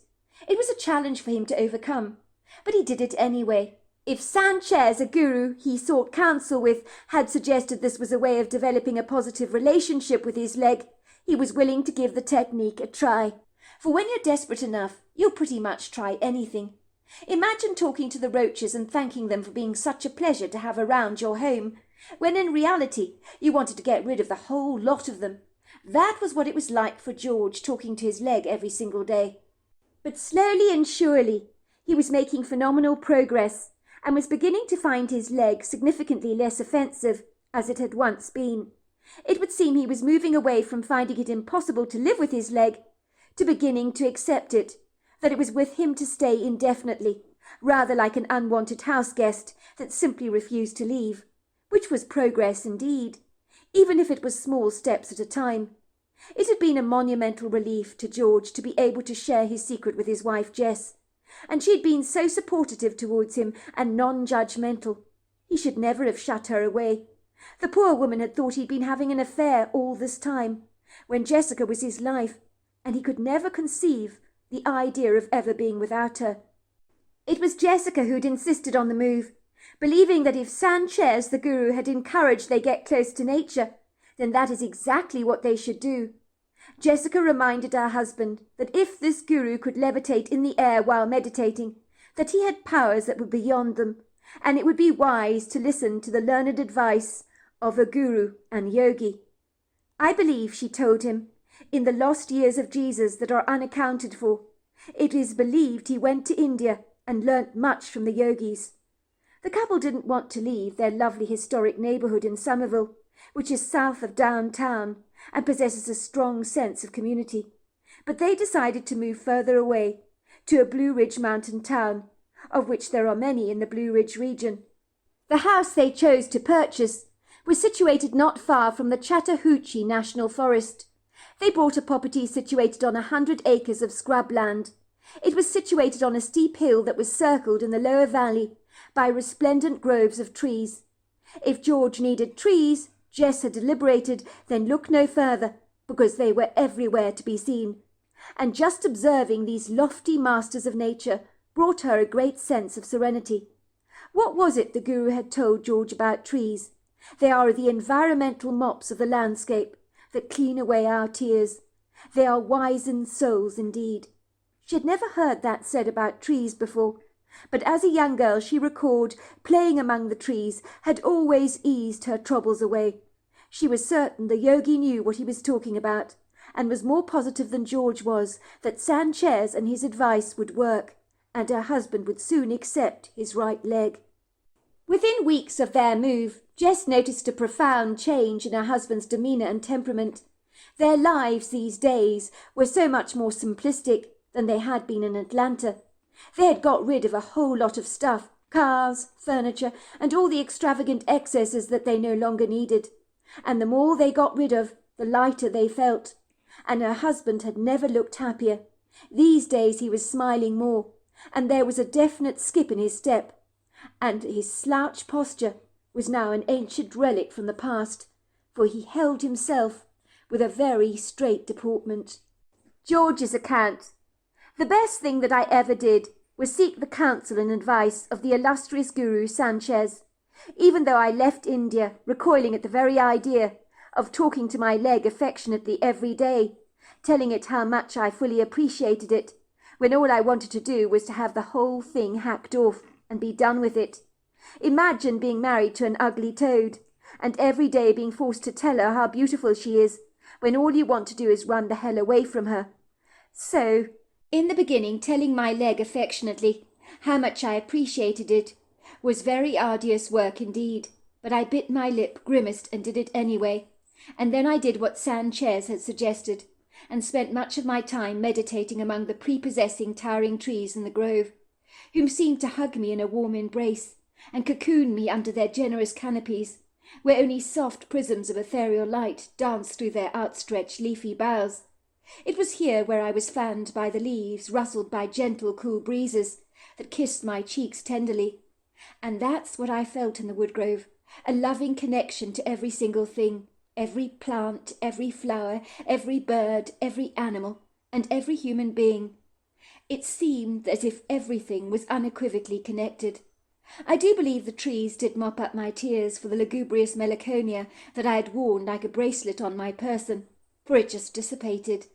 My meditation helped me to see the world through very different eyes, that made me significantly far more detached towards all things material. I had always been a restless, agitated, uptight spirit, who lived on tenterhooks rather like a cat on a hot tin roof. But I took a yogi mat into the grove every day, and sat under the tree with my legs crossed, and began to meditate, much like Sanchez had done in India, although I was a novice at the practice. The heaviness that had suffocated me for so long was miraculously lifted off my life, and when I say miraculous, that is what it truly was. I felt like a restrained prisoner who had finally been uncuffed by the prison guards and set free from my incarceration, or a bird in a gilded cage with clipped wings finally being able to fly up into the heavens with outstretched wings, no longer confined to the boundaries of my cage. Sanchez had told me he'd see me again to check on my steady progress, and I remember thinking to myself, how the hell is that going to happen when I'm not going to return to India any time soon? Although I hasten to say it was one of the most memorable trips that I've ever enjoyed, for to be tired of the vibrant streets of India is almost certainly to be tired of life. I was very glad to have moved to a Blue Ridge town, well, close to one, that is. The fresh air, the prepossessing views, the simplistic way of life, devoid of the relentless pursuit of material gain, was liberating. Every day I would leave the house, take the very steep path down the hill to the valley below, where we kept our cars parked, and our storage barns, because you could not even get a jeep up that steep incline. But the house offered us spectacular views, so it was a small price to pay, having our 2 cars parked on a lower elevation. Once I was on the flatter but sprawling bluff, I walked through an earthen path in the trees, where the trails had been fastidiously maintained by the previous owners, which was a jolly good thing, as there were many thorny briars and blackberry bushes that could easily scratch you to pieces, that I would do well to avoid. Luckily they'd cut the trails through the trees for hunting parties in the past. I would take my regular sanguine position under the shade of the most enormous oak tree, that was, at a guess, over 300 years old. This remarkable-looking tree, very statuesque, very imposing, hugged me with its open arms. Not literally, of course, but I felt as if it was enwrapping me with its love. I loved to meditate under its shaded canopy that she magnanimously offered me, and as strange as it may sound, I felt an odd sort of connection to her. One day something quite extraordinary and profound happened, something that all these years later leaves me with only 2 words. What the hell? For what happened, not even in my wildest imaginations could I have envisaged, anticipated, or perceived. But I was to learn our world is a hell of a lot more mysterious than we give it credit for, but most of us go around with our eyes closed, so we're not open to tap into these universal mysteries. I include myself in this. It was only through my meditation that I was beginning to open up like a rose. I was walking through the grove with a significant skip to my step, for I was full of energy and I felt spirited and enthusiastic. It then occurred to me how lucky I was to have 2 legs, for indeed if I only had one, then my somewhat ungainly amble through the trees would be significantly less enjoyable. Imagine if I had to wear a prosthesis or was walking with a crutch. If that were indeed the case, I would be finding it impossible to tackle some of these hilly, rather rocky trails. Even with 2 legs it was a challenge, for the gnarled boughs of the trees, like the veins in a very opaque hand, would bludgeon their way over the forest floor, and on several occasions I was brutally flung off balance, landing on my hands and knees on the ground. When I had this thought, it was as if a light switched on in my head, but at the very same moment everything in this wood grove began to shift. My environment seemed to change, and I literally mean physically change. If I had not become a regular meditator, I might not have noticed these subtle alterations and shifts in my environment, but of late my senses had sharpened. If you had said I had slipped into a parallel universe, I would have absolutely believed you. The pretty bird song in the woodgrove became more enhanced. The trees began to swagger and sway their boughs in a spirited frenzy, almost as if they were dancing with a level of inebriation in their systems. For the woodgrove seemed to be celebrating something. It felt idiosyncratic, rather peculiar really, and I couldn't for the life of me figure out what this was all about.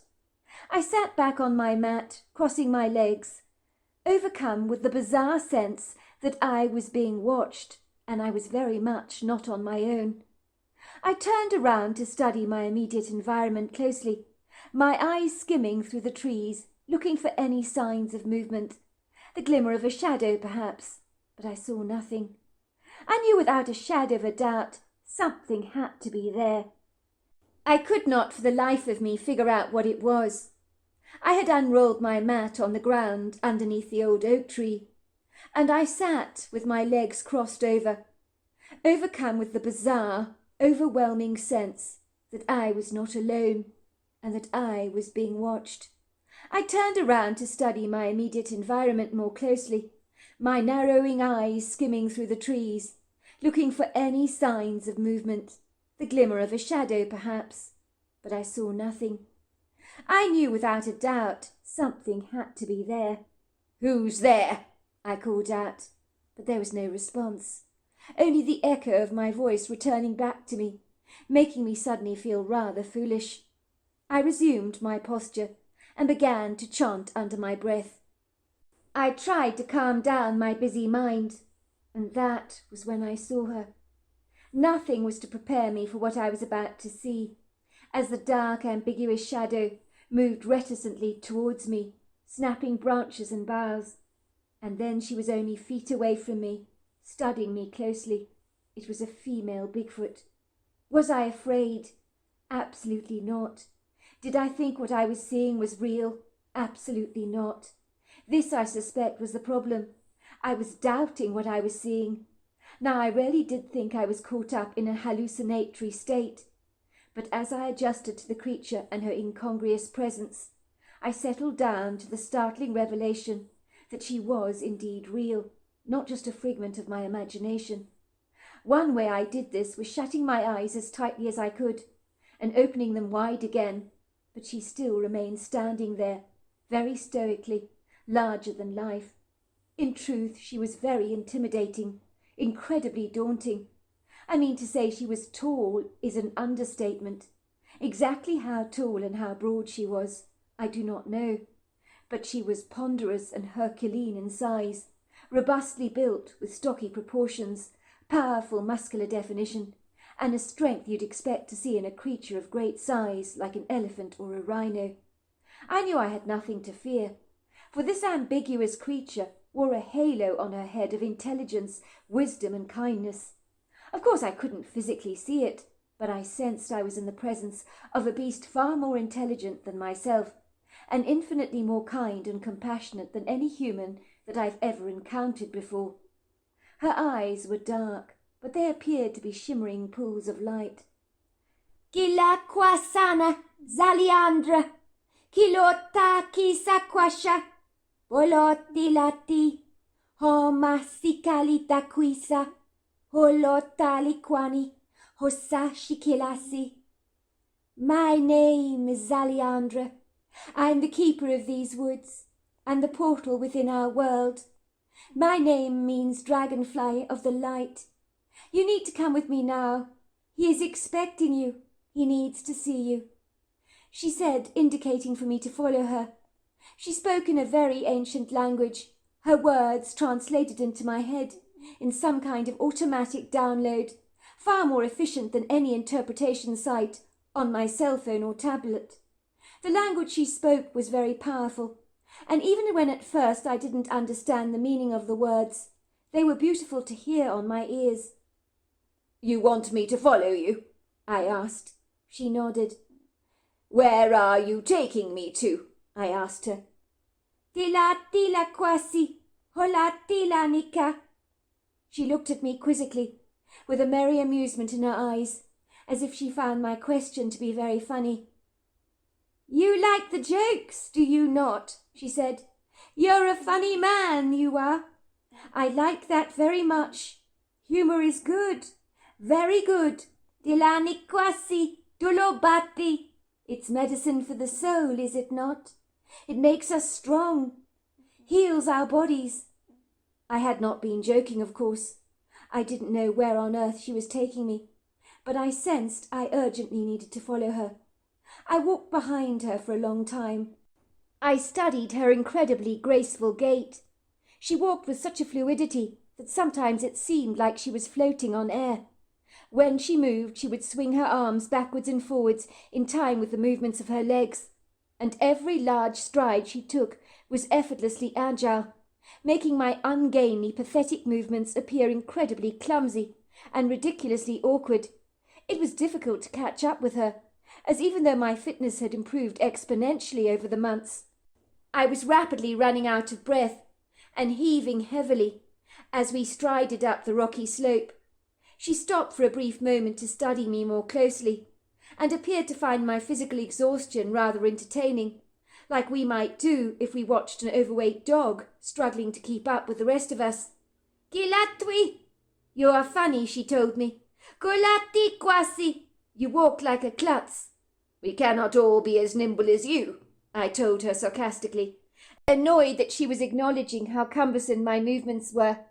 Yet despite everything, my heart was fluttering in my chest with excited anticipation, for I knew in that moment I was about to experience something quite remarkable. But what that was, I was yet to see. Before long we came to a small clearing, where several rocks had been clustered together in a round circle. The Bigfoot beckoned for me to sit next to one of the spruce trees. "Kolatikwasa, ulopati. You need to wait over there," she told me. I sat down under one of the trees and watched in amazement as the Bigfoot lifted the heavy stones that no man I knew could possibly lift, for these stones were colossal in size. What was she doing, I wondered? She shifted the stones as effortlessly as a man might lift off a few pebbles from the ground. What happened next was absolutely mind-boggling, as rainbows of shimmering light danced between prisms of dust, and there were colours in this light that I have never ever beheld before.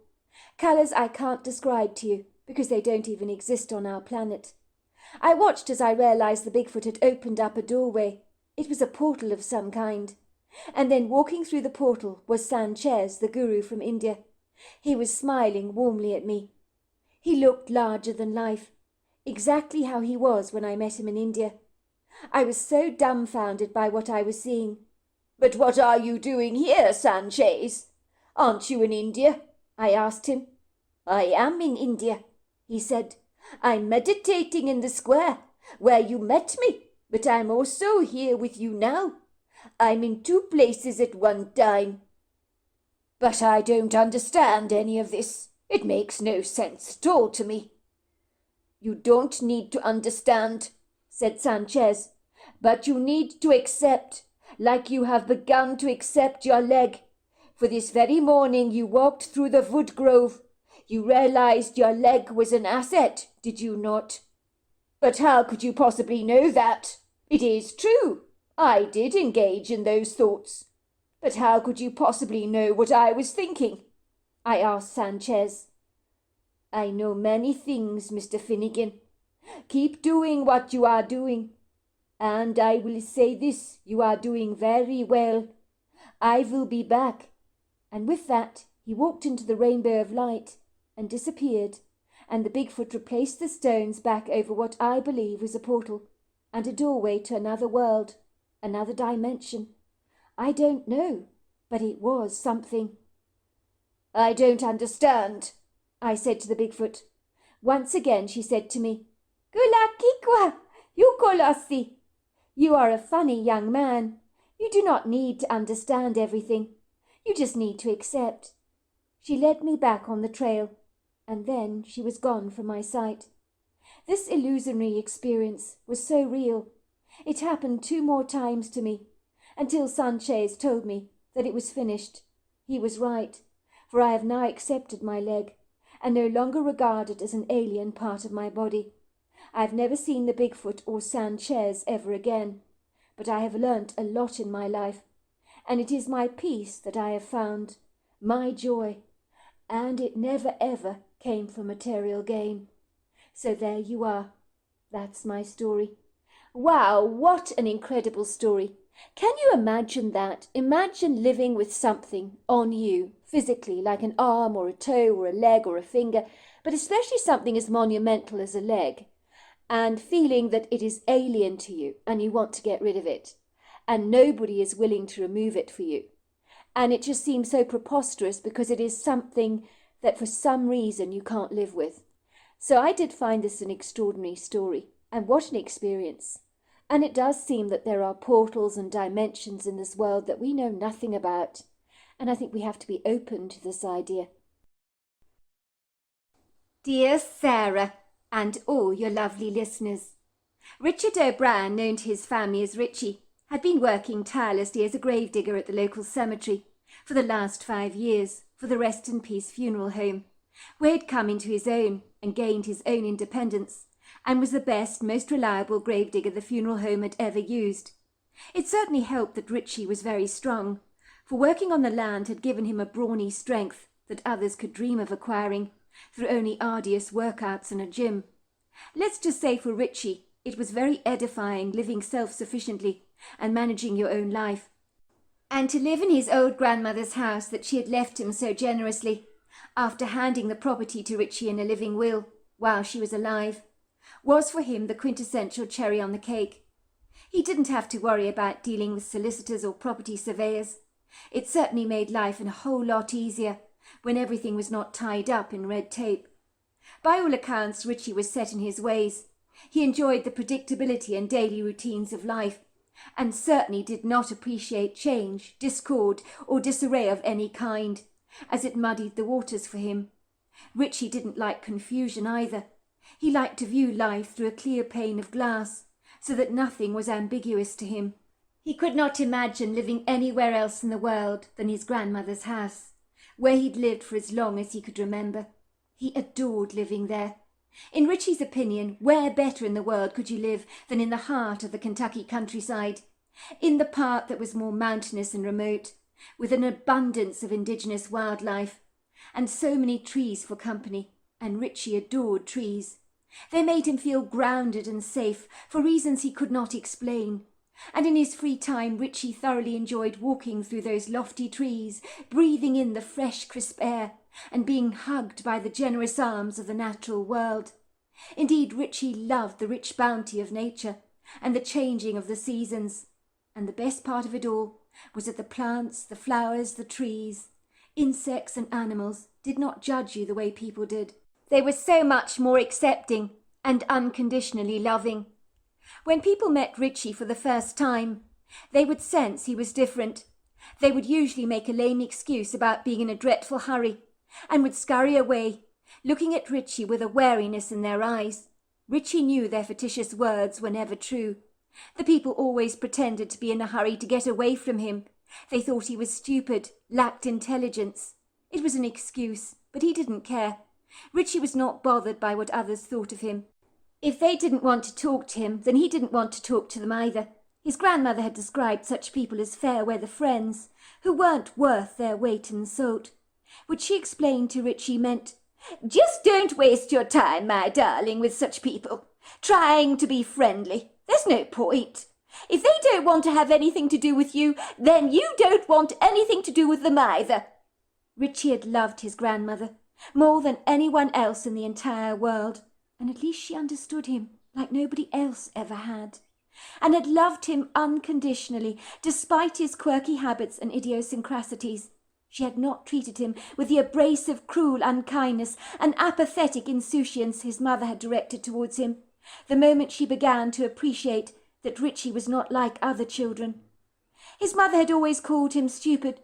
"Why are you so stupid, Richie?" she'd roar at her son contemptuously.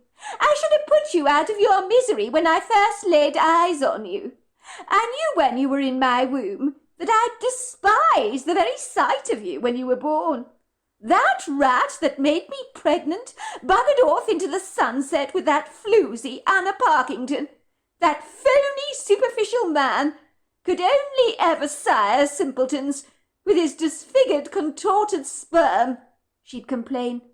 "I shouldn't have expected anything else from that blumbering idiot." Richie's grandmother believed he was special and was always telling him so. He should celebrate the fact that he was different to other kids. Richie's mother thought being different was such a bad thing. She wanted Richie to be exactly like all the other boys and girls in school. It was because he was not the same that she decided she didn't like him, which Richie thought was grossly unfair and discriminatory. One day he saw a black rabbit in the woodgrove when all the others were white. He thought the black one was extra special because it was the only one of its kind, but his mother would never appreciate that. His mother thought all bunny rabbits should be white, and all cats should have green eyes, and all macaroni cheese should be made with high-quality American cheddar, and it was equally as delicious made with Swiss Gruyere and Emmentaler cheese. But although Richie knew this, his mother did not comprehend all of this. Yet she was the one who had the audacity to call him stupid, if you didn't fall into the spectrum of what was considered acceptable, in his mother's eyes, that is. Then it was very likely she'd spit you out of her mouth in disgust like old chewing gum. If the truth be told, his mother was stupid.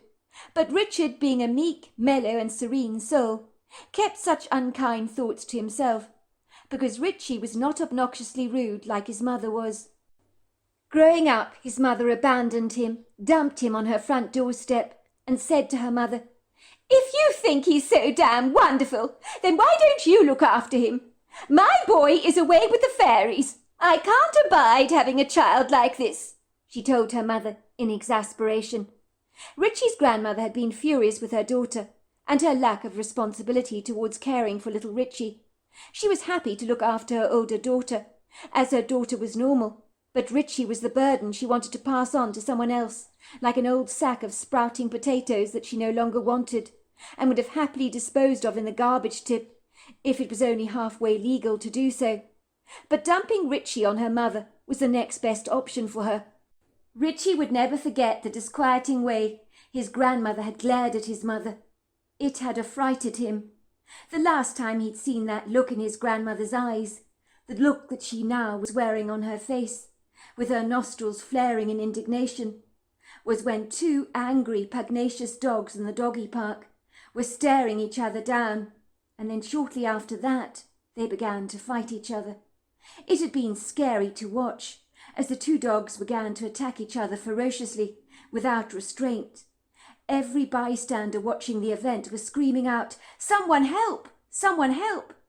A black Labrador was being crushed under the powerful gait of a formidable, capricious Great Dane, who had held it to ransom under his doggedly determined bite, as he went straight for the jugular. Richie had watched in abject horror, feeling certain that the black Labrador was a goner. It was no match for this oversized Great Dane. Two men with sticks managed to pull the dogs apart, before the Great Dane killed the black Labrador. Richie had never seen an aggressive Great Dane like that before.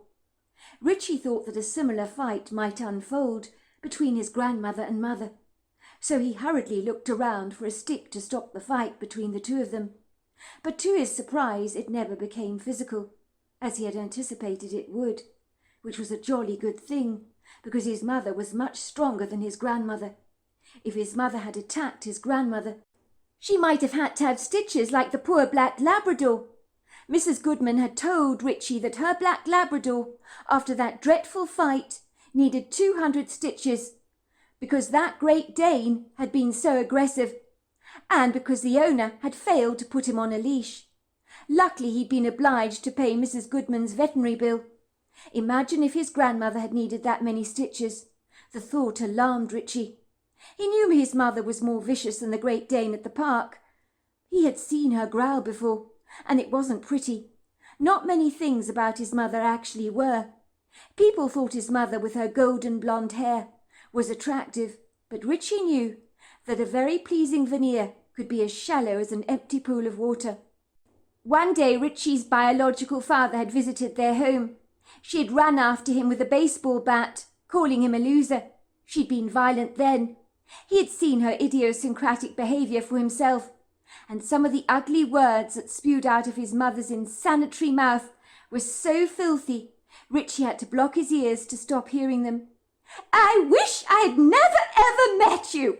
You cheated on me with that ugly floozy, Anna Parkington, who looks like a gorilla's behind on a good day, and I don't say that lightly. I will have a DNA test if you like, to prove he is yours. If you don't want to accept responsibility, I'll take you to the cleaners. It's so bloody typical of you," she had screamed at the man, who she claimed was Richie's father. But Richie never ever saw him again. He was not surprised. His mother was a very intimidating woman. The man was probably too afraid to return to the house. Richie couldn't blame him for that. Even though his mother was always belligerent and highly strung, with a combustible personality, his grandmother was not afraid of her daughter. Grandma Rosa was incredibly brave, like some of the tenacious small dogs in the park, that were not remotely daunted by the size of the very big ones. Some of them, although tiny, seemed to be under the very misleading impression that they were very, very big. Perhaps they hadn't seen their reflections in the lake, Richie reasoned to himself. Maybe they didn't know how tiny they actually were. That had to be it. "How dare you talk about little Richie like that?" his grandmother had barked contemptuously at her daughter. "You are blessed to have a son, and so what if he is different? Do you not see he's a gift of God? He came into your life as a really wonderful blessing, and just because he had water on the brain from birth that has affected his perceptions of things, you seem to think he has no value whatsoever, when nothing could be further from the truth. Little Richie is a sweetheart, but you fail to see it, don't you, dear? It is such a dreadful shame, a real shame, considering you are his mother." "Please, Mum," his mother had scoffed, "if I want a gift from God, I'd order something that didn't have cauliflower for brains and duckweed for common sense and sound reasoning. You have no clue what it is like raising a kid like this. You should see the pitiful looks I get from people who see me with a child like him. You know what they're thinking. Thank God that is not me. That's what they're bloody thinking. And you know, they're right to pity me. My life is damn hard. Richie is such a needy child. I can't run after him all the time, trying to clean up all his messes after him. Do you know he put a vase of flowers into the teacher's purse as a gift? The water spilled from the vase ruined the leather. It was a designer purse. I felt compelled to buy the woman another one. It cost me an arm and a leg. The woman happened to have an affinity for Gucci of all things. I assure you, Mother, any reasonable thinking normal child would have practically put the vase on the teacher's desk. But Richie put the entire vase, water and all, into the purse, so that his favourite teacher could take it home with her. But the water spilled over everything. I ask you, Mum, Who in their right mind thinks like that? You've got to admit it. His thinking is so strange, Mother. So very strange. He was just being sweet. Don't you realize that, darling? He was just being sweet. He didn't realize that putting the vase into the purse was going to cause so much damage. You were always ungrateful, Zinnia. You can see what a good heart your son has. He makes mistakes just like the next person, and doesn't think like the rest of us, but he's a very good boy, who always makes me smile. Even growing up, you were always as lazy as hell, Zinnia. All your report cards would say, Zinnia needs to try harder. Zinnia is clever, but she doesn't dedicate time to her studies. Zinnia could do so much better if she put her mind to it. You get what I'm saying here, darling? What has that got to do with Richie, Mum? You're talking in riddles. No, I am not. You're too damn lazy to invest in your own child. You want everything to be plain sailing in your life with your child. You're not willing to even try. Why bother breaking the perennial habits of an entire lifetime? I can see in your case that is just too much to ask. You're flaky, Zinnia, with no staying power whatsoever. And you wonder why you can't keep a man? Men are only interested in women with stable roots, embedded into the ground, not women that are so shallow that the first sign of a storm brewing, the roots become unhinged because they're too shallow to be enduring. How dare you, Mum, call me flaky? That's so not fair.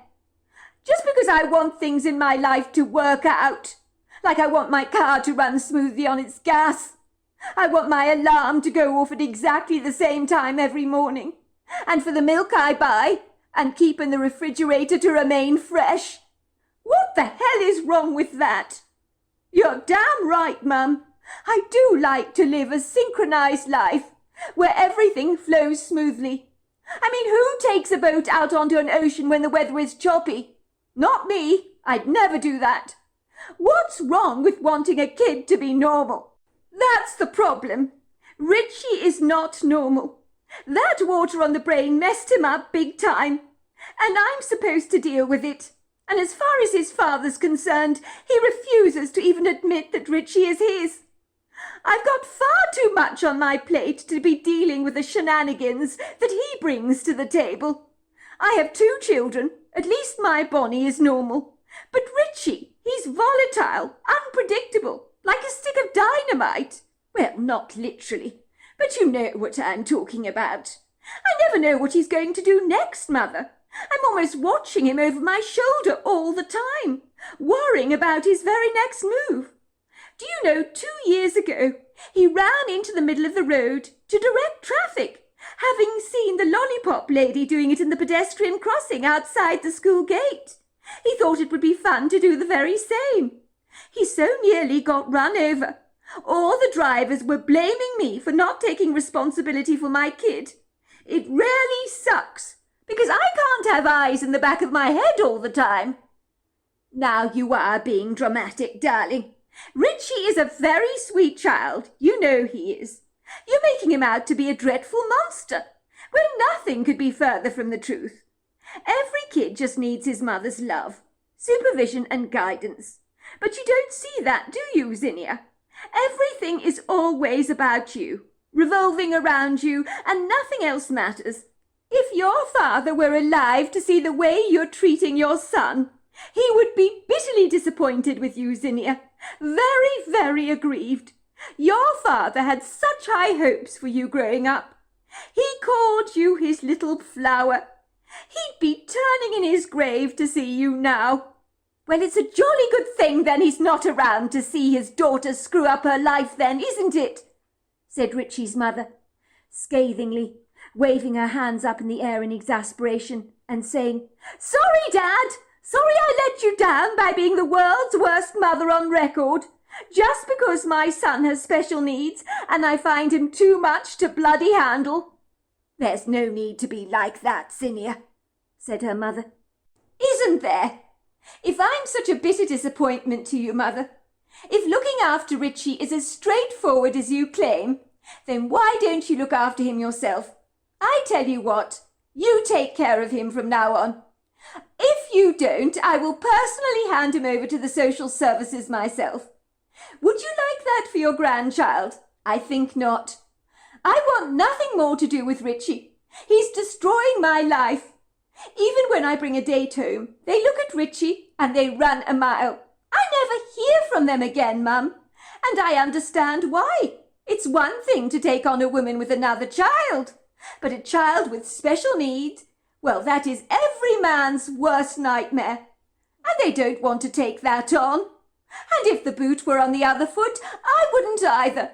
I'm sorry, Ma'am, but unlike you, I don't want to be on my own all my life. I'd like to settle down at some stage, and that's not going to happen in a hurry, with Richie around sabotaging my love life. Richie had been so glad when his grandmother had told his mother to take a running leap over a large bridge. But Richie wasn't sure which large bridge his grandmother was talking about. But in his book it sounded like a jolly good idea, because maybe his mum would get a frightful shock when she landed in the ice-cold water, and it would serve her right for having such an unkind tongue and saying such mean, spiteful things about him to Grandma Rosa. Grandma Rosa had told her daughter she'd be quite happy to take charge of Richie. Richie couldn't believe his luck.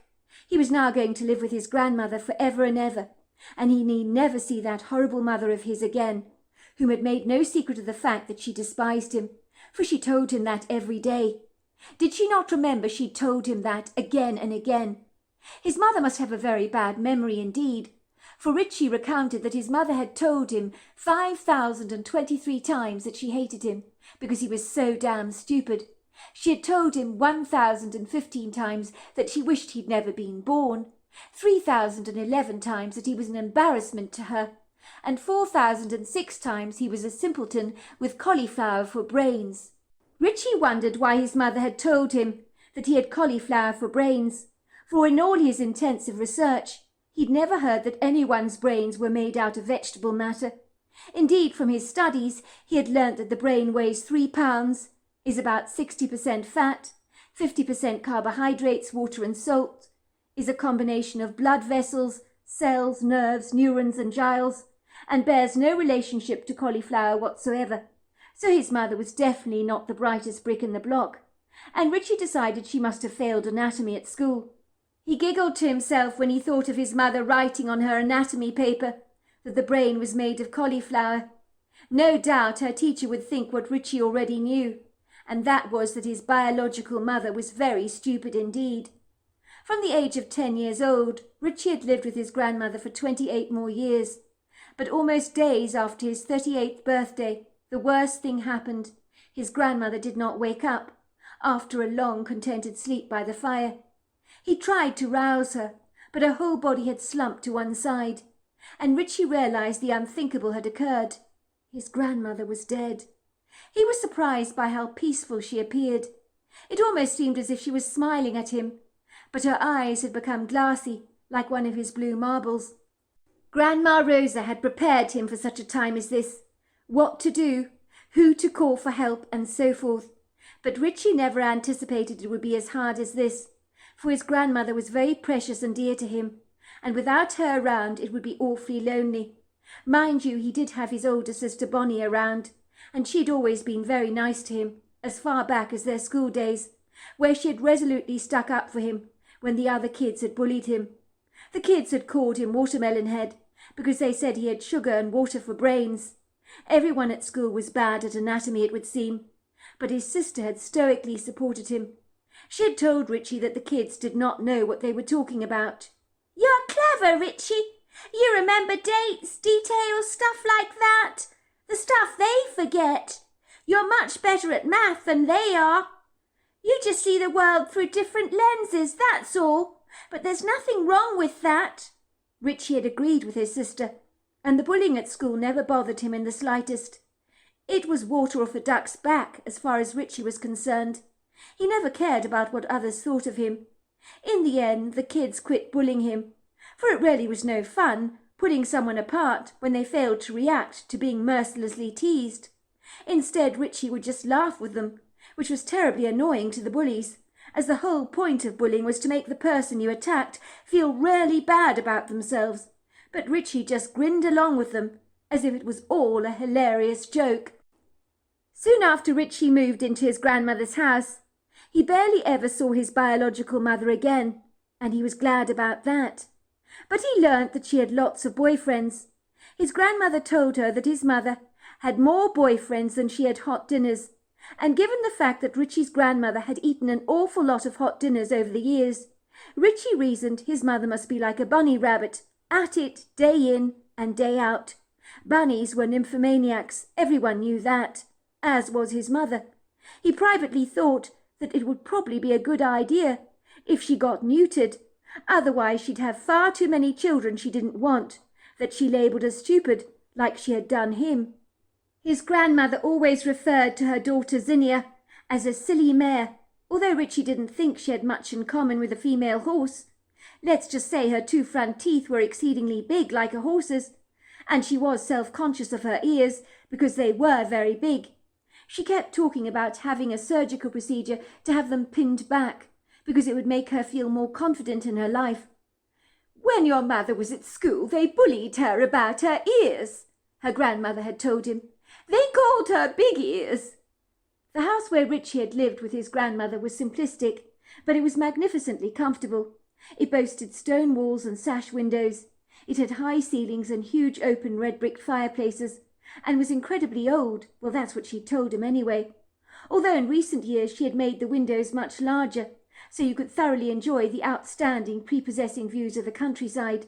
And she had recruited a local man in town to extend the wraparound porch, which he had done superbly.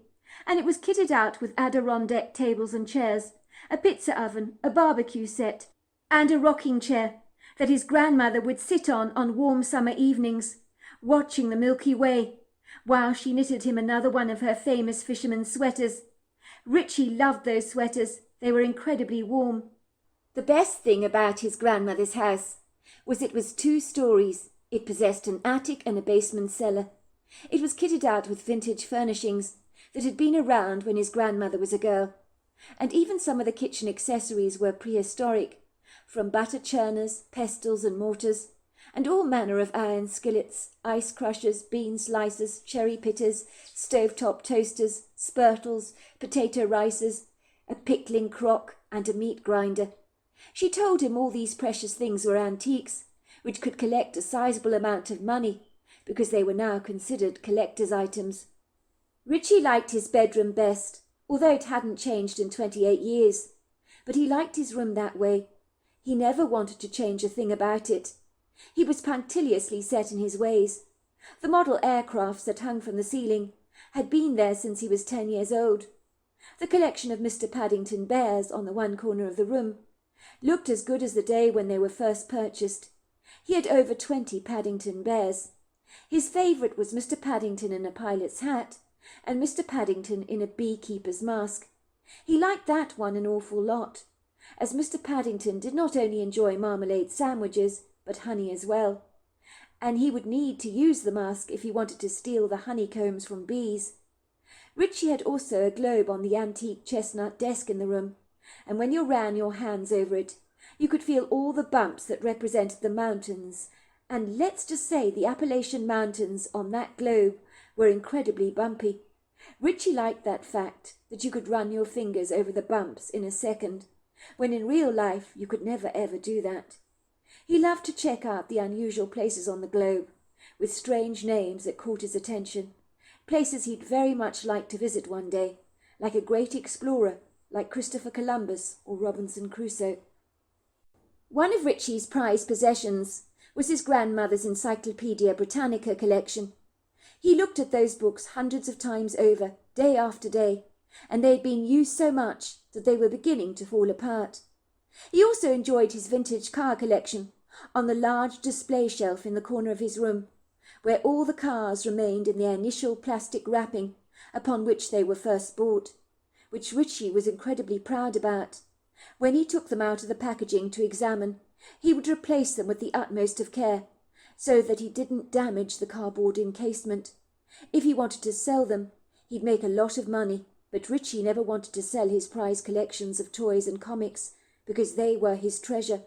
One of his most precious items was a framed picture he had of his grandmother, that he had resting on his nightstand. Now that she was gone, he valued the picture even more. Every night before he returned to bed, he would study the photograph and affectionately run his finger over her image and talk to her. His grandmother had told him that even when she died, she would still be there and he could always talk to her. "I want you to know, Richie," she had told him, "even though I will be dead, when I leave this place, I will be with the good Lord Jesus in heaven, and I will be watching over you. And even when you're alone in this house, remember, just because you don't see me, I will still be there. If you get lonely, just talk to me, and failing that, you can always call your sister Bonnie. She'll always help you. That girl loves you almost as much as I do. But no one could love you more than me, apart from Jesus, of course," she had said with a mischievous twinkle in her eye that had made Richie laugh. "As for your mother, don't bother to contact her when I'm gone. That will be no use. She won't have much time for you, I'm afraid, my love. But don't take that personally. You know what your mother's like." "I won't call Mama ever," said Richie. "She's busy like the rabbits in the warren, at it all the time." His grandmother let out a cheery laugh. She reached out to squeeze Richie's arm. "Oh, my dear, no one makes me laugh quite like you do," she said, wiping the tears away from her eyes with the back of her sleeve. Richie looked concerned. "If I make you laugh so much, why are you crying, Grandma Rosa?" "Sometimes, Richie, when you laugh so much, you actually cry. Has no one told you that before?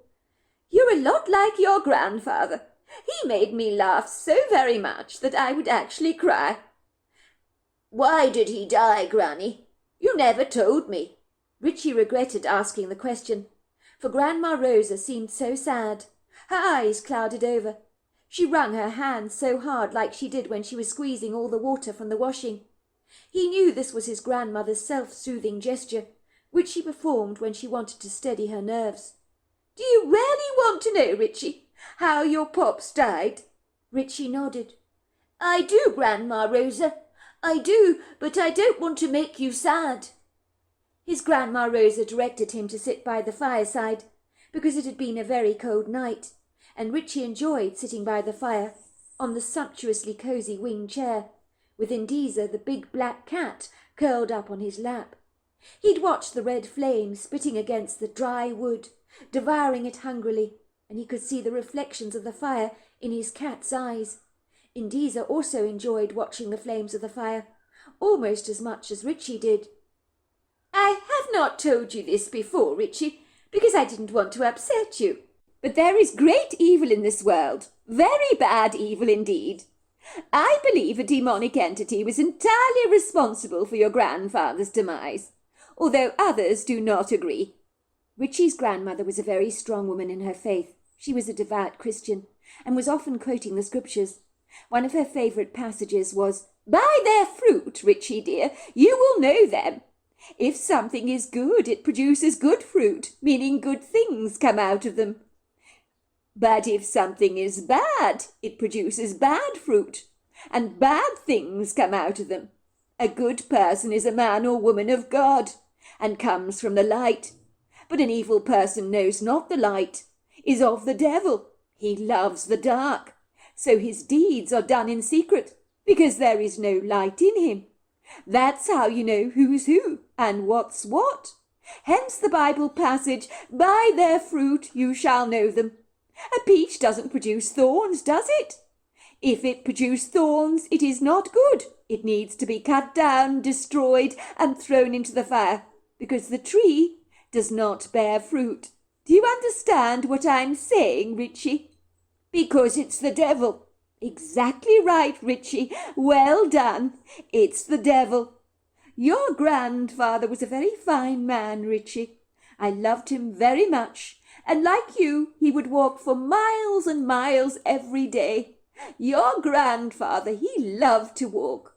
One day, as your pops was walking, something happened. No one knows exactly what, but a farmer who was attending to his steers saw this monstrous beast running after your grandfather down the trail through his field of steers.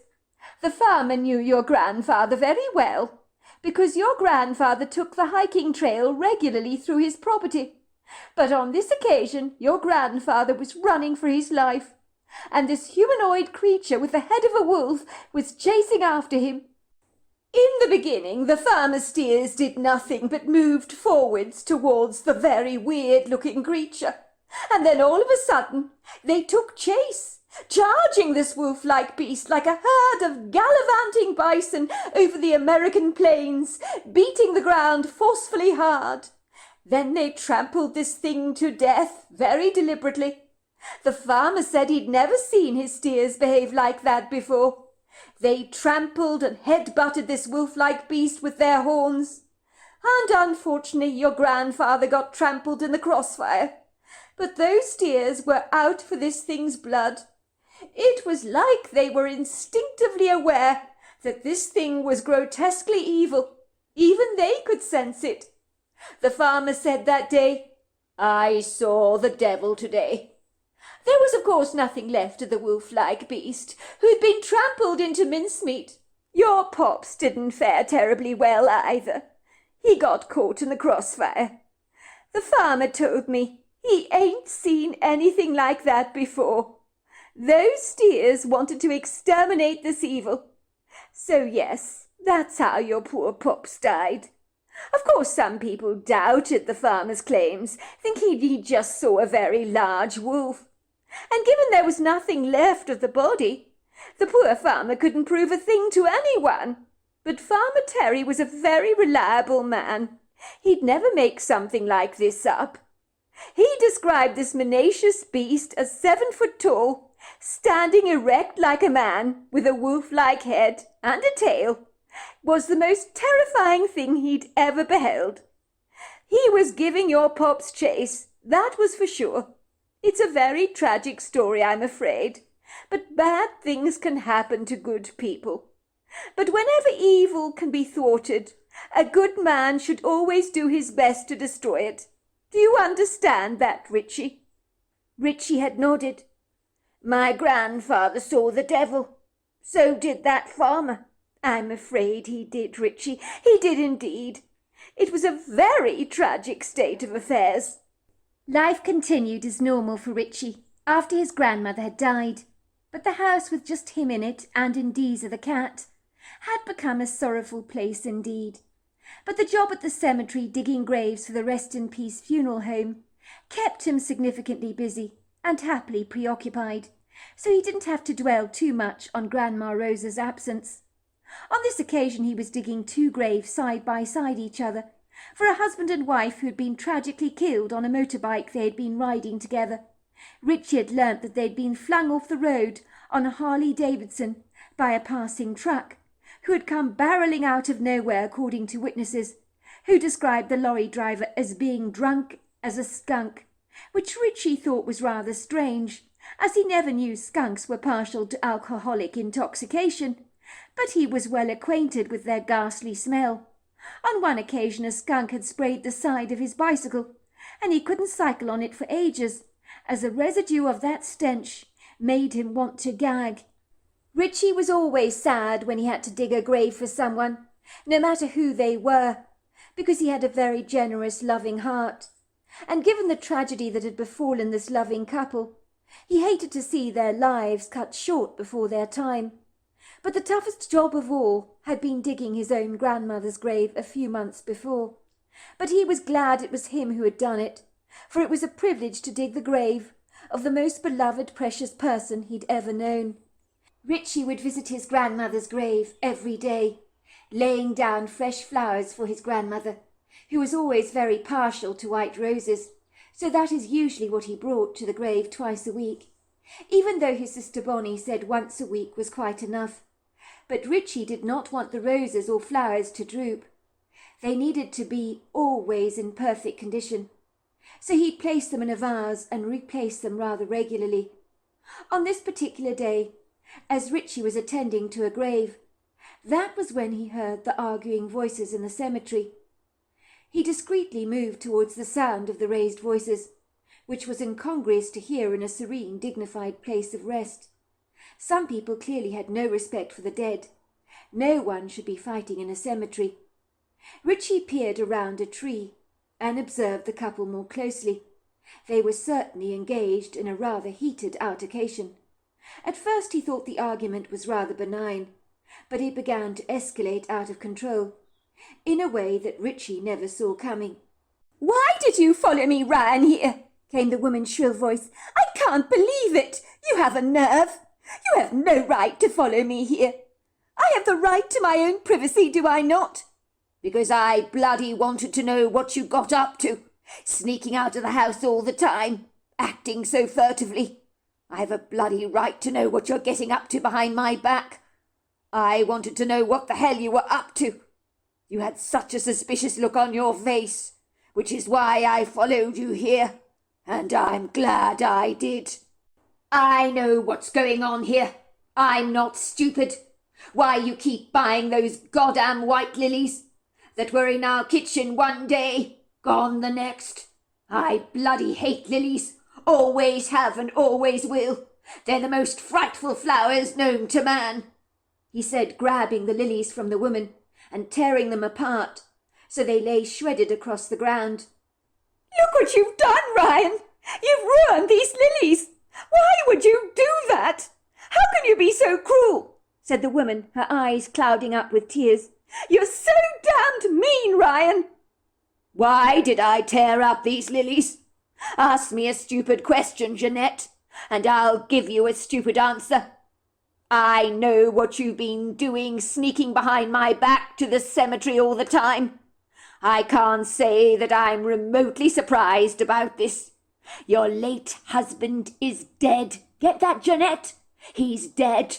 But what do? You still swoon over his corpse like a bee over a honeypot.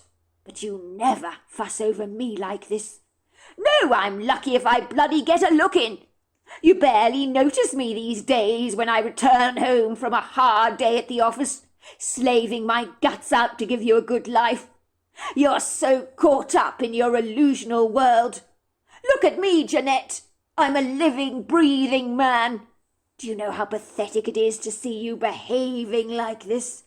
How can I even compete with a bloody dead man? If you sneakily do these kind of things behind my back, what else are you getting up to when I'm not looking? For all I know, while I'm at work, you're entertaining the dustbin man in our bedroom. I wouldn't be remotely surprised." "It's not pathetic, Ryan. This is my late husband we're talking about. He's been dead for a long time. Have I not got the right to pay him my respects? And I won't dignify your insinuations about a dustbin man with an ounce of credibility. I can't believe you have so little faith in me, and have the audacity to make such a cruel suggestion. I've never bloody cheated on you in my life, and you talk to me like this. It's so disrespectful." "Well then, what are you doing out here? That's the problem, Jeanette. Don't you bloody see what's going on here? You're always buying bloody lilies, and then they vanish behind my back. You must have been coming to this grave site for years and years, putting flowers by his grave, and I never knew what you were getting up to. You are bloody cheating on me with a dead man. How do you think that makes me feel? That's the way I see it. You couldn't even be bloody honest about this to me, which makes this whole sordid, slippery business a damn sight more conniving and scheming. I found the shoebox under the bed, crammed with all his photographs. I thought we agreed you'd put them away. But behind my back, you're looking at the pictures of a bloody dead man. You are in a relationship with me, not with him. He's bloody gone, Jeanette. Get that into your thick head. He's gone. He's not coming back. Dead is dead. You're always comparing me to your first husband. You think he's much better than me, don't you? You wish I was the one lying under the ground and that Jimmy was alive, don't you? You're always saying, Jimmy this, Jimmy that, Jimmy the next thing. What about bloody me? Do you think I have no goddamn feelings? I don't know where you're going with this, Ryan. You're the one that's sounding ridiculous, not me. I was married to Jimmy for a long time. Yes, I loved him. I never ever knew you at the time. I miss Jimmy. I come here to pay my respects, and it's none of your business, none of your damn business what I do. And what is wrong with paying my respects to Jimmy? I don't tell you because you're bloody jealous. Why are you insanely envious of my late husband? It's completely ridiculous. Like you say, he's dead. Because you never loved me like you loved Jimmy. Isn't it obvious? I've seen your old wedding pictures. Never once have you looked at me like you looked at that bloody Jimmy. You're only with me because Jimmy is no longer around, and that's the truth. And you know why, Ryan? I keep looking at those pictures of my late husband. Do you want to bloody know why? I'll tell you, but it'll hurt your ears to listen. But listen hard. Jimmy was not insecure all the time, breathing down my back, always checking up on me. And Jimmy never once laid a hand on me like you have. So yes, if you want to know the truth, you don't even hold a candle to Jimmy. He was the love of my life. You'll never ever compare with him. Put that in your pipe and smoke it. See if I bloody care. Now leave me the hell alone and give me some breathing space to be with the man who is my real husband. The man I would still be with if he was still around. It's tragic he isn't. You are not my first choice, Ran. You're very right about that. Because sadly and very stupidly, I thought it was better to be with you than being alone. Silly, silly me. Well, that's what I thought at the time. I must have been so delusional. Marrying you, Ran, was a grievous mistake. Hear that? A grievous mistake. I wish I'd never married you. I was so much better off being on my own, and happier too. You can bet on that. What happened next surprised Richie. The next thing he knew, there was a fraught, frantic scuffle as the woman tried to push her deranged, hot under-the-collar husband off her. "Get off me, Ran! You're hurting me! You're choking me! I can't breathe! Please stop! Leave me alone!" But her whimpering, futile efforts to get her husband off her were fruitless. She tried to fiercely fight back with all her might. But he flung her onto the ground, crawling over her like a lion, reaching for the jugular. The woman was fighting back, oscillating her arms and legs as hard as she could. But she was no match for her hard-boiled, unwavering, resolute husband. Soon the strong-willed, unflinching man had savagely pinned her on the ground so hard. His thick fingers were around her neck. He was beginning to squeeze and squeeze and squeeze. And when Richie saw the incensed, manic, frenzied expression on the man's face, and the dark hostility that clouded his eyes, his grandmother's warning words reverberated in his head, loudly and clearly. "By their fruit you will know them, Richie dear." In that moment, Richie knew beyond a shadow of a doubt that he had come face to face with the devil himself. Is that right? You're better off without me, are you? I tell you what, Jeanette, if you miss your ex-husband so much, how about I send you right to him? Then you can be with him for the rest of your life. Would you like that? "Stop it, Ryan! Please stop it!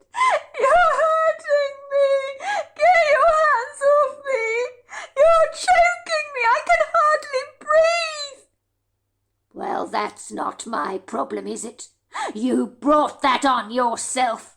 You deserve everything you're getting. Richie watched in abject horror, hardly believing what was unfolding before him. As the man continued to squeeze, the woman's hands were going limp.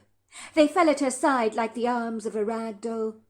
She stopped fighting back. Her eyes began to roll in the back of their sockets, almost becoming glassy.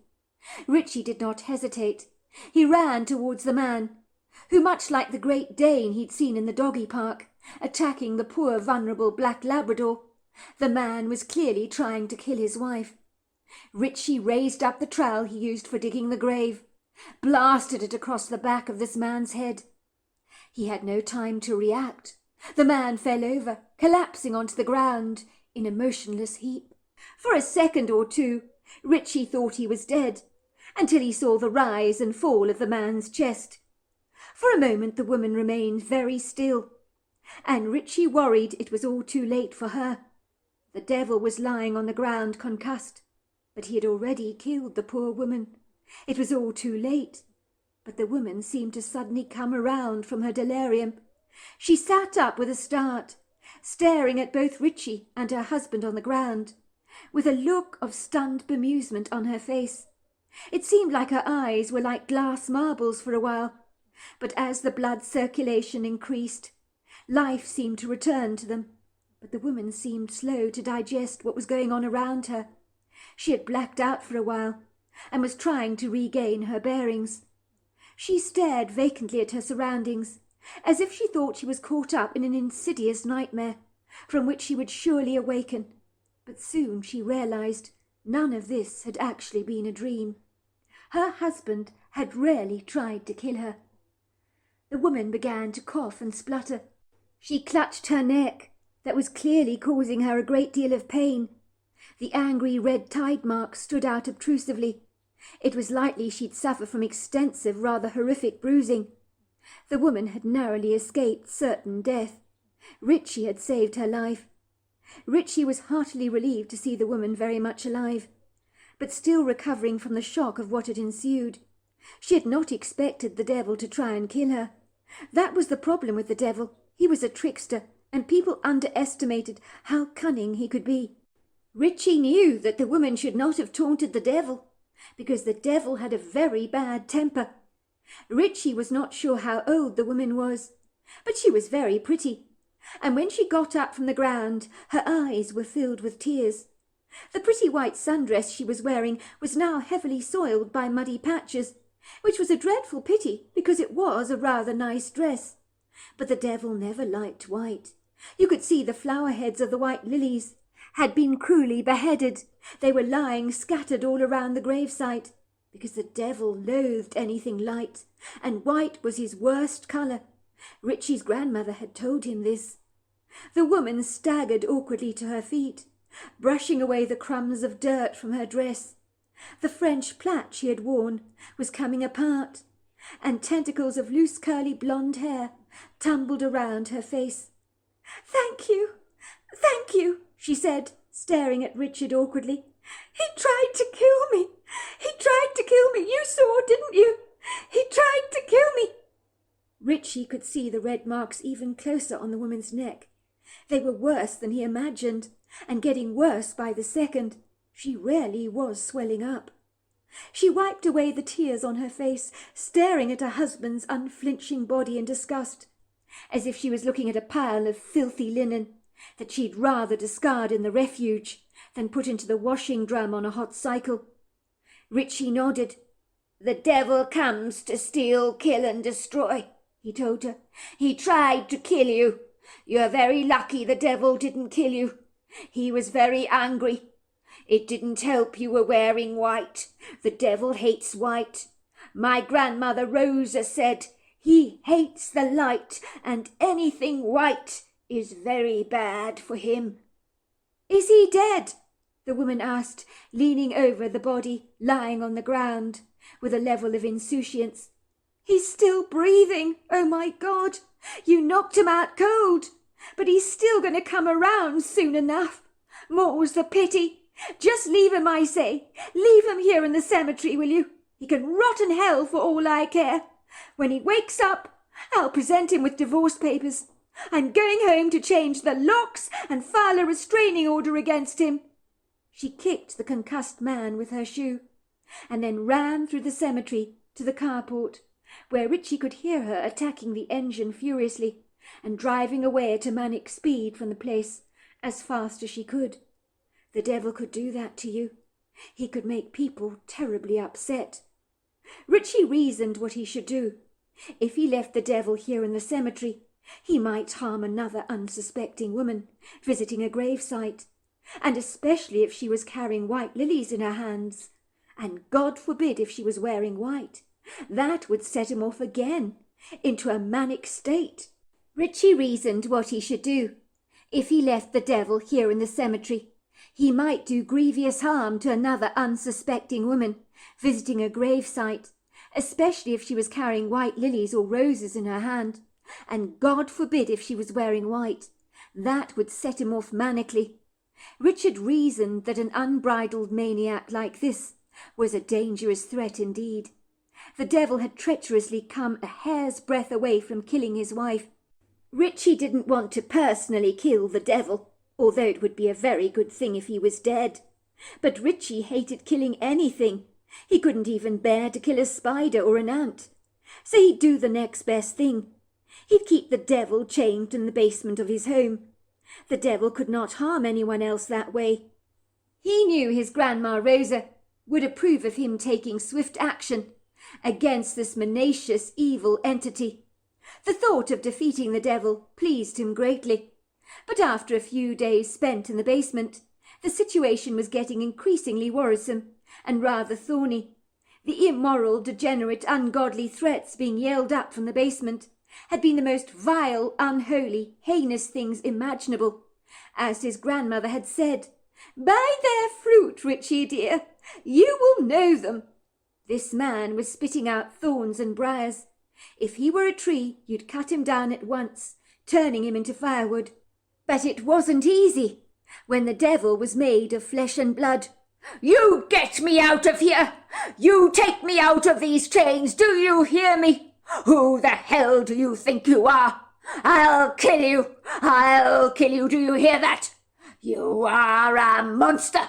Look what you've done to me! Take me out of my chains! Wait until I get my hands around your neck! I'll kill you! You understand that?" By all accounts, things in the basement were not looking good. The atmosphere was getting tenser and tenser, and the vindictive, spiteful words that bounced up the stairs like a ping-pong ball towards Richie's ears were getting disturbingly more perverse. The man called Richie every woman's body part, to be as derogatory and insulting as he could. The bile he spewed out was filthy. Then there were the F-bombs he spat out like the pips from a bunch of grapes, with absolutely no restraint whatsoever. Richie perceived that the devil was the most disgusting man he had ever had the pleasure to meet. Grandma Rosa would have been appalled at such a venomous tongue like he had. It was a good thing, Richie thought, she wasn't here to listen to any of this. The words would have given Aunt Rosa heart palpitations. Things got exponentially worse when the sun went down every evening, and an inky darkness descended over the infirmament. This is when, in the dark shadows of Grandma Rosa's home, Richie would shuffle very quietly and clandestinely to the basement door to see if he could hear the devil breathing.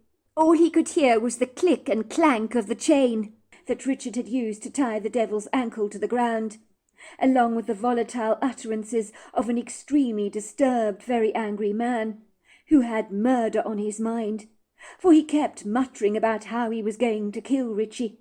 "I'm going to string you apart, tear off your limbs, remove your skin, gouge out your eyes, cut out your tongue," he would mumble over and over again.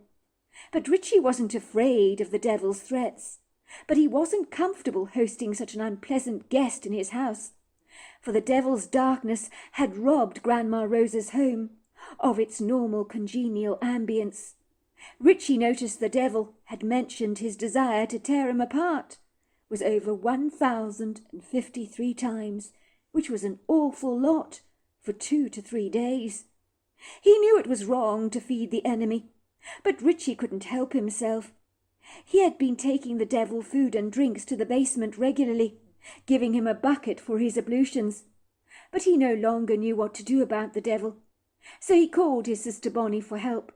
But when he phoned her in the middle of the night, no words came out, but she had told him to hang on that everything would be all right. She'd be over in a moment. Richie breathed a sigh of relief. Bonnie would know what to do about the devil. Bonnie's account. Who was that? Asked my husband, yawning, as I disconnected the call from my brother Richie. My heart was pounding rather violently in my chest.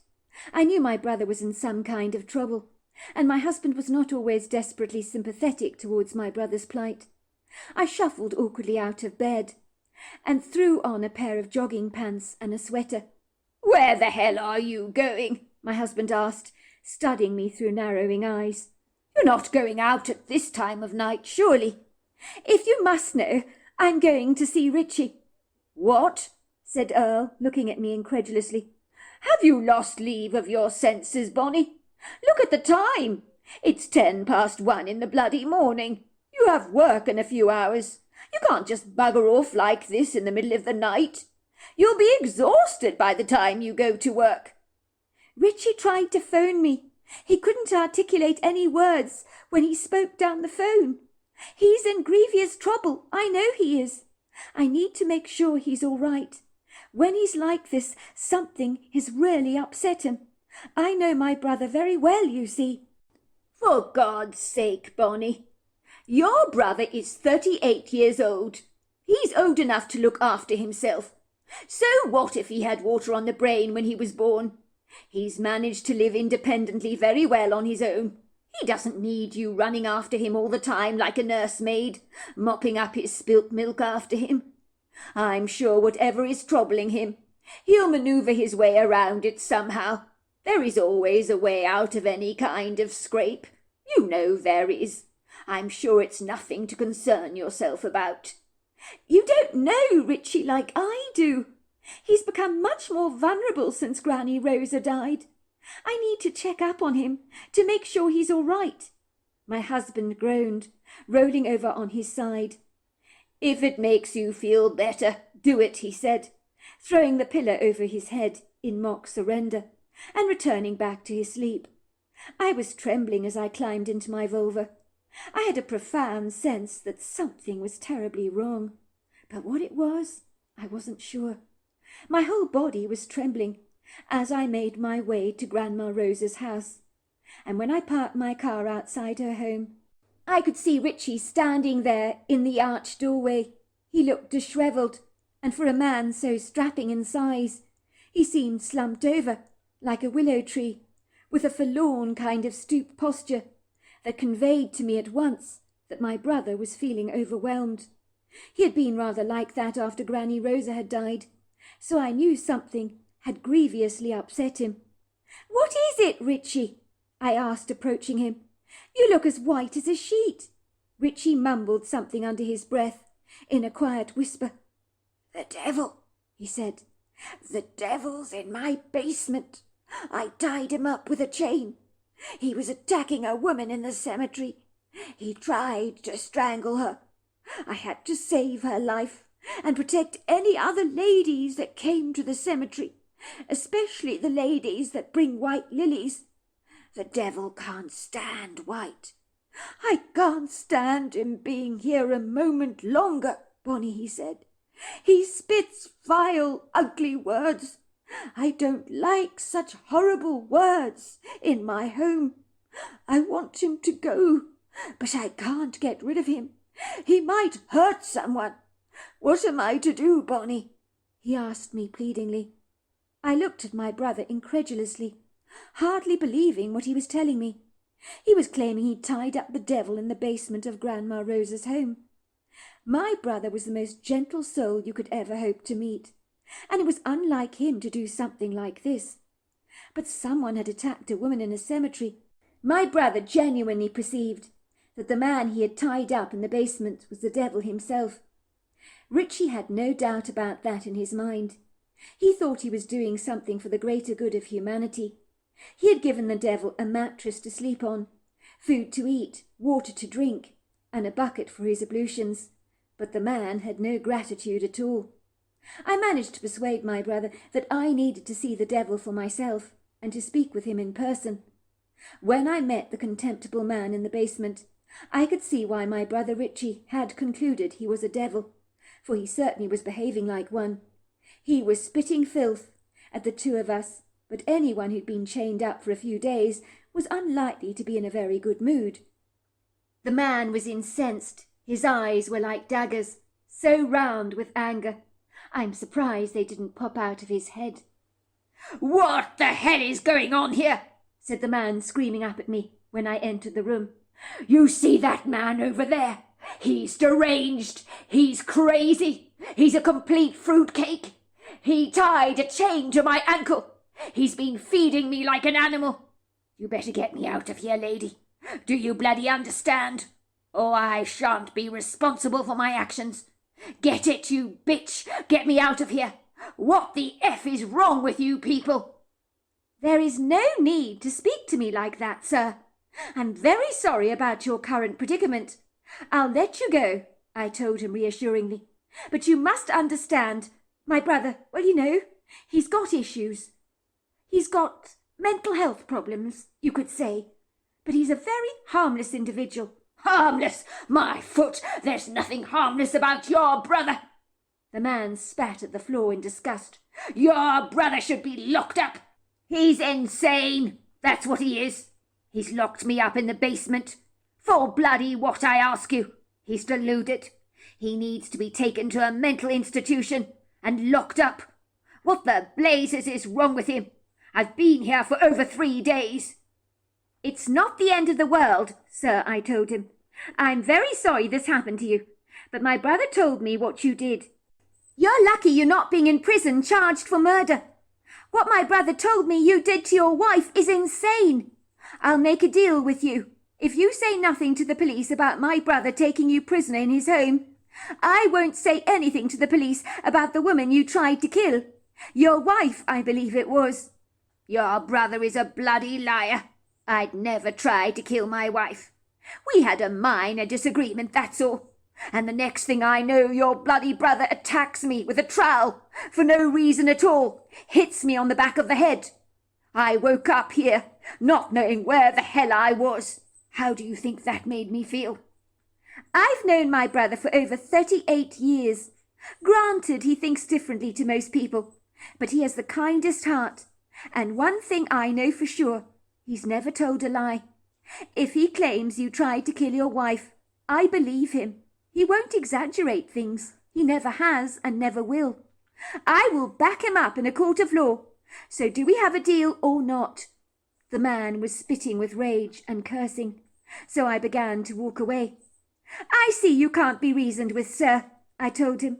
"I will renegotiate all this with you when you finally come to your senses and have calmed down a wee bit. I'm sorry, but I don't want my brother being locked up in some mental institution indefinitely because he put a stop to you killing your wife. And you are very lucky he did that, because if your wife was dead, you'd likely be in prison for life, or maybe on death row, waiting to be executed. Do you hear me? Waiting to be executed. So 3 days spent prisoner down here in my brother's cellar. That's a small price to pay. You got off lightly. My brother saved you from committing an atrocity. You should be grateful to him. You really did get off lightly, in my opinion. You're a lucky man." All right, said the man, holding his hand up in a mock surrender, his hoarse voice softening in its tone. "You make a good point there. Let me go.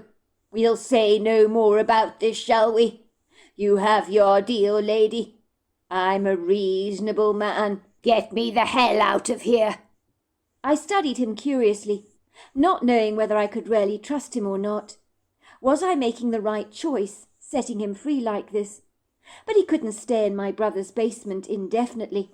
So in the end, with a vacillating hesitancy and a dark sense of foreboding that kept nudging me, telling me not to do it, I reluctantly released him from the chain that had tied his ankle to the floor. The man's back straightened up. He stood up on 2 feet, at about 6 foot tall. His face jiggled with indignation. His eyes narrowed stubbornly, furiously focusing on Richie, with a formidable glare. He then growled, and his whole body seemed to rattle precariously, so that the entire basement floor began to wobble and shake. The man shrieked, I'm going to string you alive, you bloody bastard.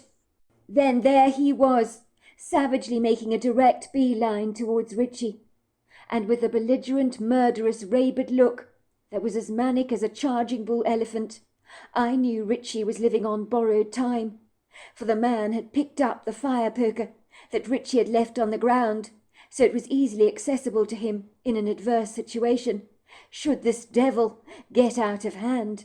But now the weapon was being used against him, against us, and I knew in my recoiling gut that this was not going to end well.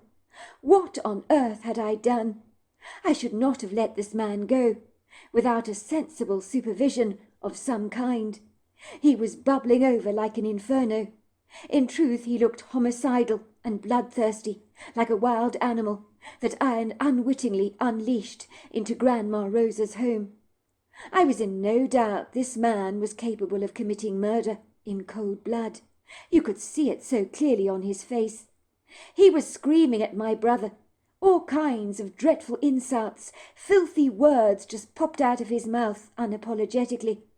I'm going to bloody kill you, and then I'll deal with your sister. I was now speechless, privately cursing myself for my insane stupidity. I was trembling and quaking so much. The most sensible thing would have been for me to call the police, but I did not. I was caught up in the moment, determined to help my brother in any way I could. My brother had speedily bolted out of the front door, with this insidious, ferocious, cantankerous man running right after him, while I trailed behind, screaming, "Please stop! Please stop! This is crazy! Let's talk about this!" I was now inwardly cursing myself for letting this contemptible man go. But what else was I supposed to do? I was trying to get my brother out of a pickle. Now I was likely going to get him killed, myself included in the process. I knew this man was exceedingly dangerous. He had a temper on him that was explosive, and his anger appeared to be insatiable. If there was one thing I was exceedingly grateful about on this inauspicious bodeful night, which would have been mellow and light-hearted in its temperament, had it not been cruelly injected with the poisonous bile-like venom of the man my brother called the devil, and that was that the temperature was relatively mild, pleasantly warm, with a cool breeze blowing against my face, and better still, the pearly moon was so full and bright, like a generous street light, so I could see reasonably well, and as luck would have it, I had a tiny torch on a keychain that was in the pocket of my jeans, given to me by my husband, which was a stroke of good fortune, for the tiny torch packed a big punch and offered a great illumination. I was so pleased that my brother was running as fast as he could into the woodgrove, as that gave him a fighting chance to escape, and he could find a piece of timber to use for defence purposes against this vindictive, vile man. My heart was pounding as I ran, so very violently in my chest. I was as frantic as a bird caught up in the jaws of a cat. My legs seemed to almost crumble beneath me, as if they'd been weighed down with cement. But the one thing I did seem to be able to do was scream. And boy, did I scream! I screamed, and the sound of my screams echoed back to me. I think at one point my invasive screams even disturbed the crickets and frogs, because they all suddenly became mute. In a burst of unexpected energy, I sprinted through the trees, and with the large spaces in the open canopy above my head, inviting prisms of soft moonlight to dance over the forest floor, through the tall lofty trees, things were not nearly as intimidating as they could have been. I remember feeling heartily annoyed with all that screaming, wished that whoever was making such a commotion would actually just shut up, when it suddenly dawned on me that the screaming was coming from me. The worst thing happened, and my dreadful fears were about to be realized. The man had seized my brother by the collar, flung him onto the ground forcefully, and my brother was no small man. I saw him on the ground, staring up in terror at the man who was about to bludgeon him to death with the fire poker. "Please, no," said my brother. You should have thought about that before you locked me up in your bloody basement. Now you're going to pay big time for what you've done, because I'm going to smash your scallion all over the earthen floor." "Please no, please no," I screamed, running up to my brother's side. "Please don't do this to him. Please don't do this to him. You've got this all wrong. You need to understand. My brother doesn't think like normal people. He's different. He thought you were the devil when you tried to kill your wife. You've got to understand. You can't hurt him. You really can't. You can't do this to him. Please, I beg you. Let's talk about this." "We are not going to talk about anything. This man locked me up. He's going to pay for it. Do you understand that? He's going to pay for it." I was too gobsmacked to know how to react in these bizarre, very strange circumstances that had become so surreal that I was seriously beginning to wonder if I was dreaming. For a moment the man whom my brother called the devil was about to pulverize him with one forceful deadly strike. He stopped midway, and he looked up to see what was hurtling towards him at the speed of the wind.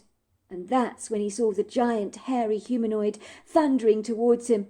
The last words he ever uttered were, "What the hell is that?" Things were getting stranger and more cryptic by the second. I had to rub my eyes again and again to assure myself that no, I was not caught up in a fictitious dream, that all this was real. For I was observing a 9-foot female Bigfoot. She grabbed the man by the cuff of his collar with a powerful overlong arm and threw him on the ground forcefully, as if he weighed no more than a little feather. The man my brother called the devil began to scream. This female Bigfoot, using a powerful foot, pressed down on the devil's skull, smashing it to pieces, so the brain matter seeped out of his head. And honestly, he was like a crushed bug, but I felt no pity for him, only manifold relief, as things could have panned out so incredibly differently. The female Bigfoot spoke to us in an incongruous language that I did not understand, that clearly had indigenous origins, and sounded as if it might be ancient. It seemed to translate itself into our heads. "Gelaquisa, colati lakina." I'm sorry you had to see that. Not pleasant, I know. "Golamikasi, lo fasi quasina." But his murderous energy was burning the wood. I could smell it a mile away. "And your screams," she said, looking at me through her treacle-colour eyes, "were the perfect map to find your location. I'm glad I got here in time." "Galiquisa, hopati laniqua, fisakisako, malitana." "Thank you," I said. You saved our lives. I don't know how to thank you enough." "Gilati, Gilati." "Glad to be of service," said the Bigfoot. "Golopikasi, matilawa." Now, if you pardon me, I really must go. "Koloto pasina." I have a hungry child that needs feeding. And with that she was gone. She moved away as if she was floating on air.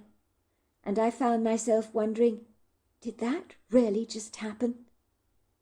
Since that extraordinary, remarkable event, I have been drawing the Bigfoot in charcoal, trying to put down the details of her image onto paper, so that I will never ever forget her.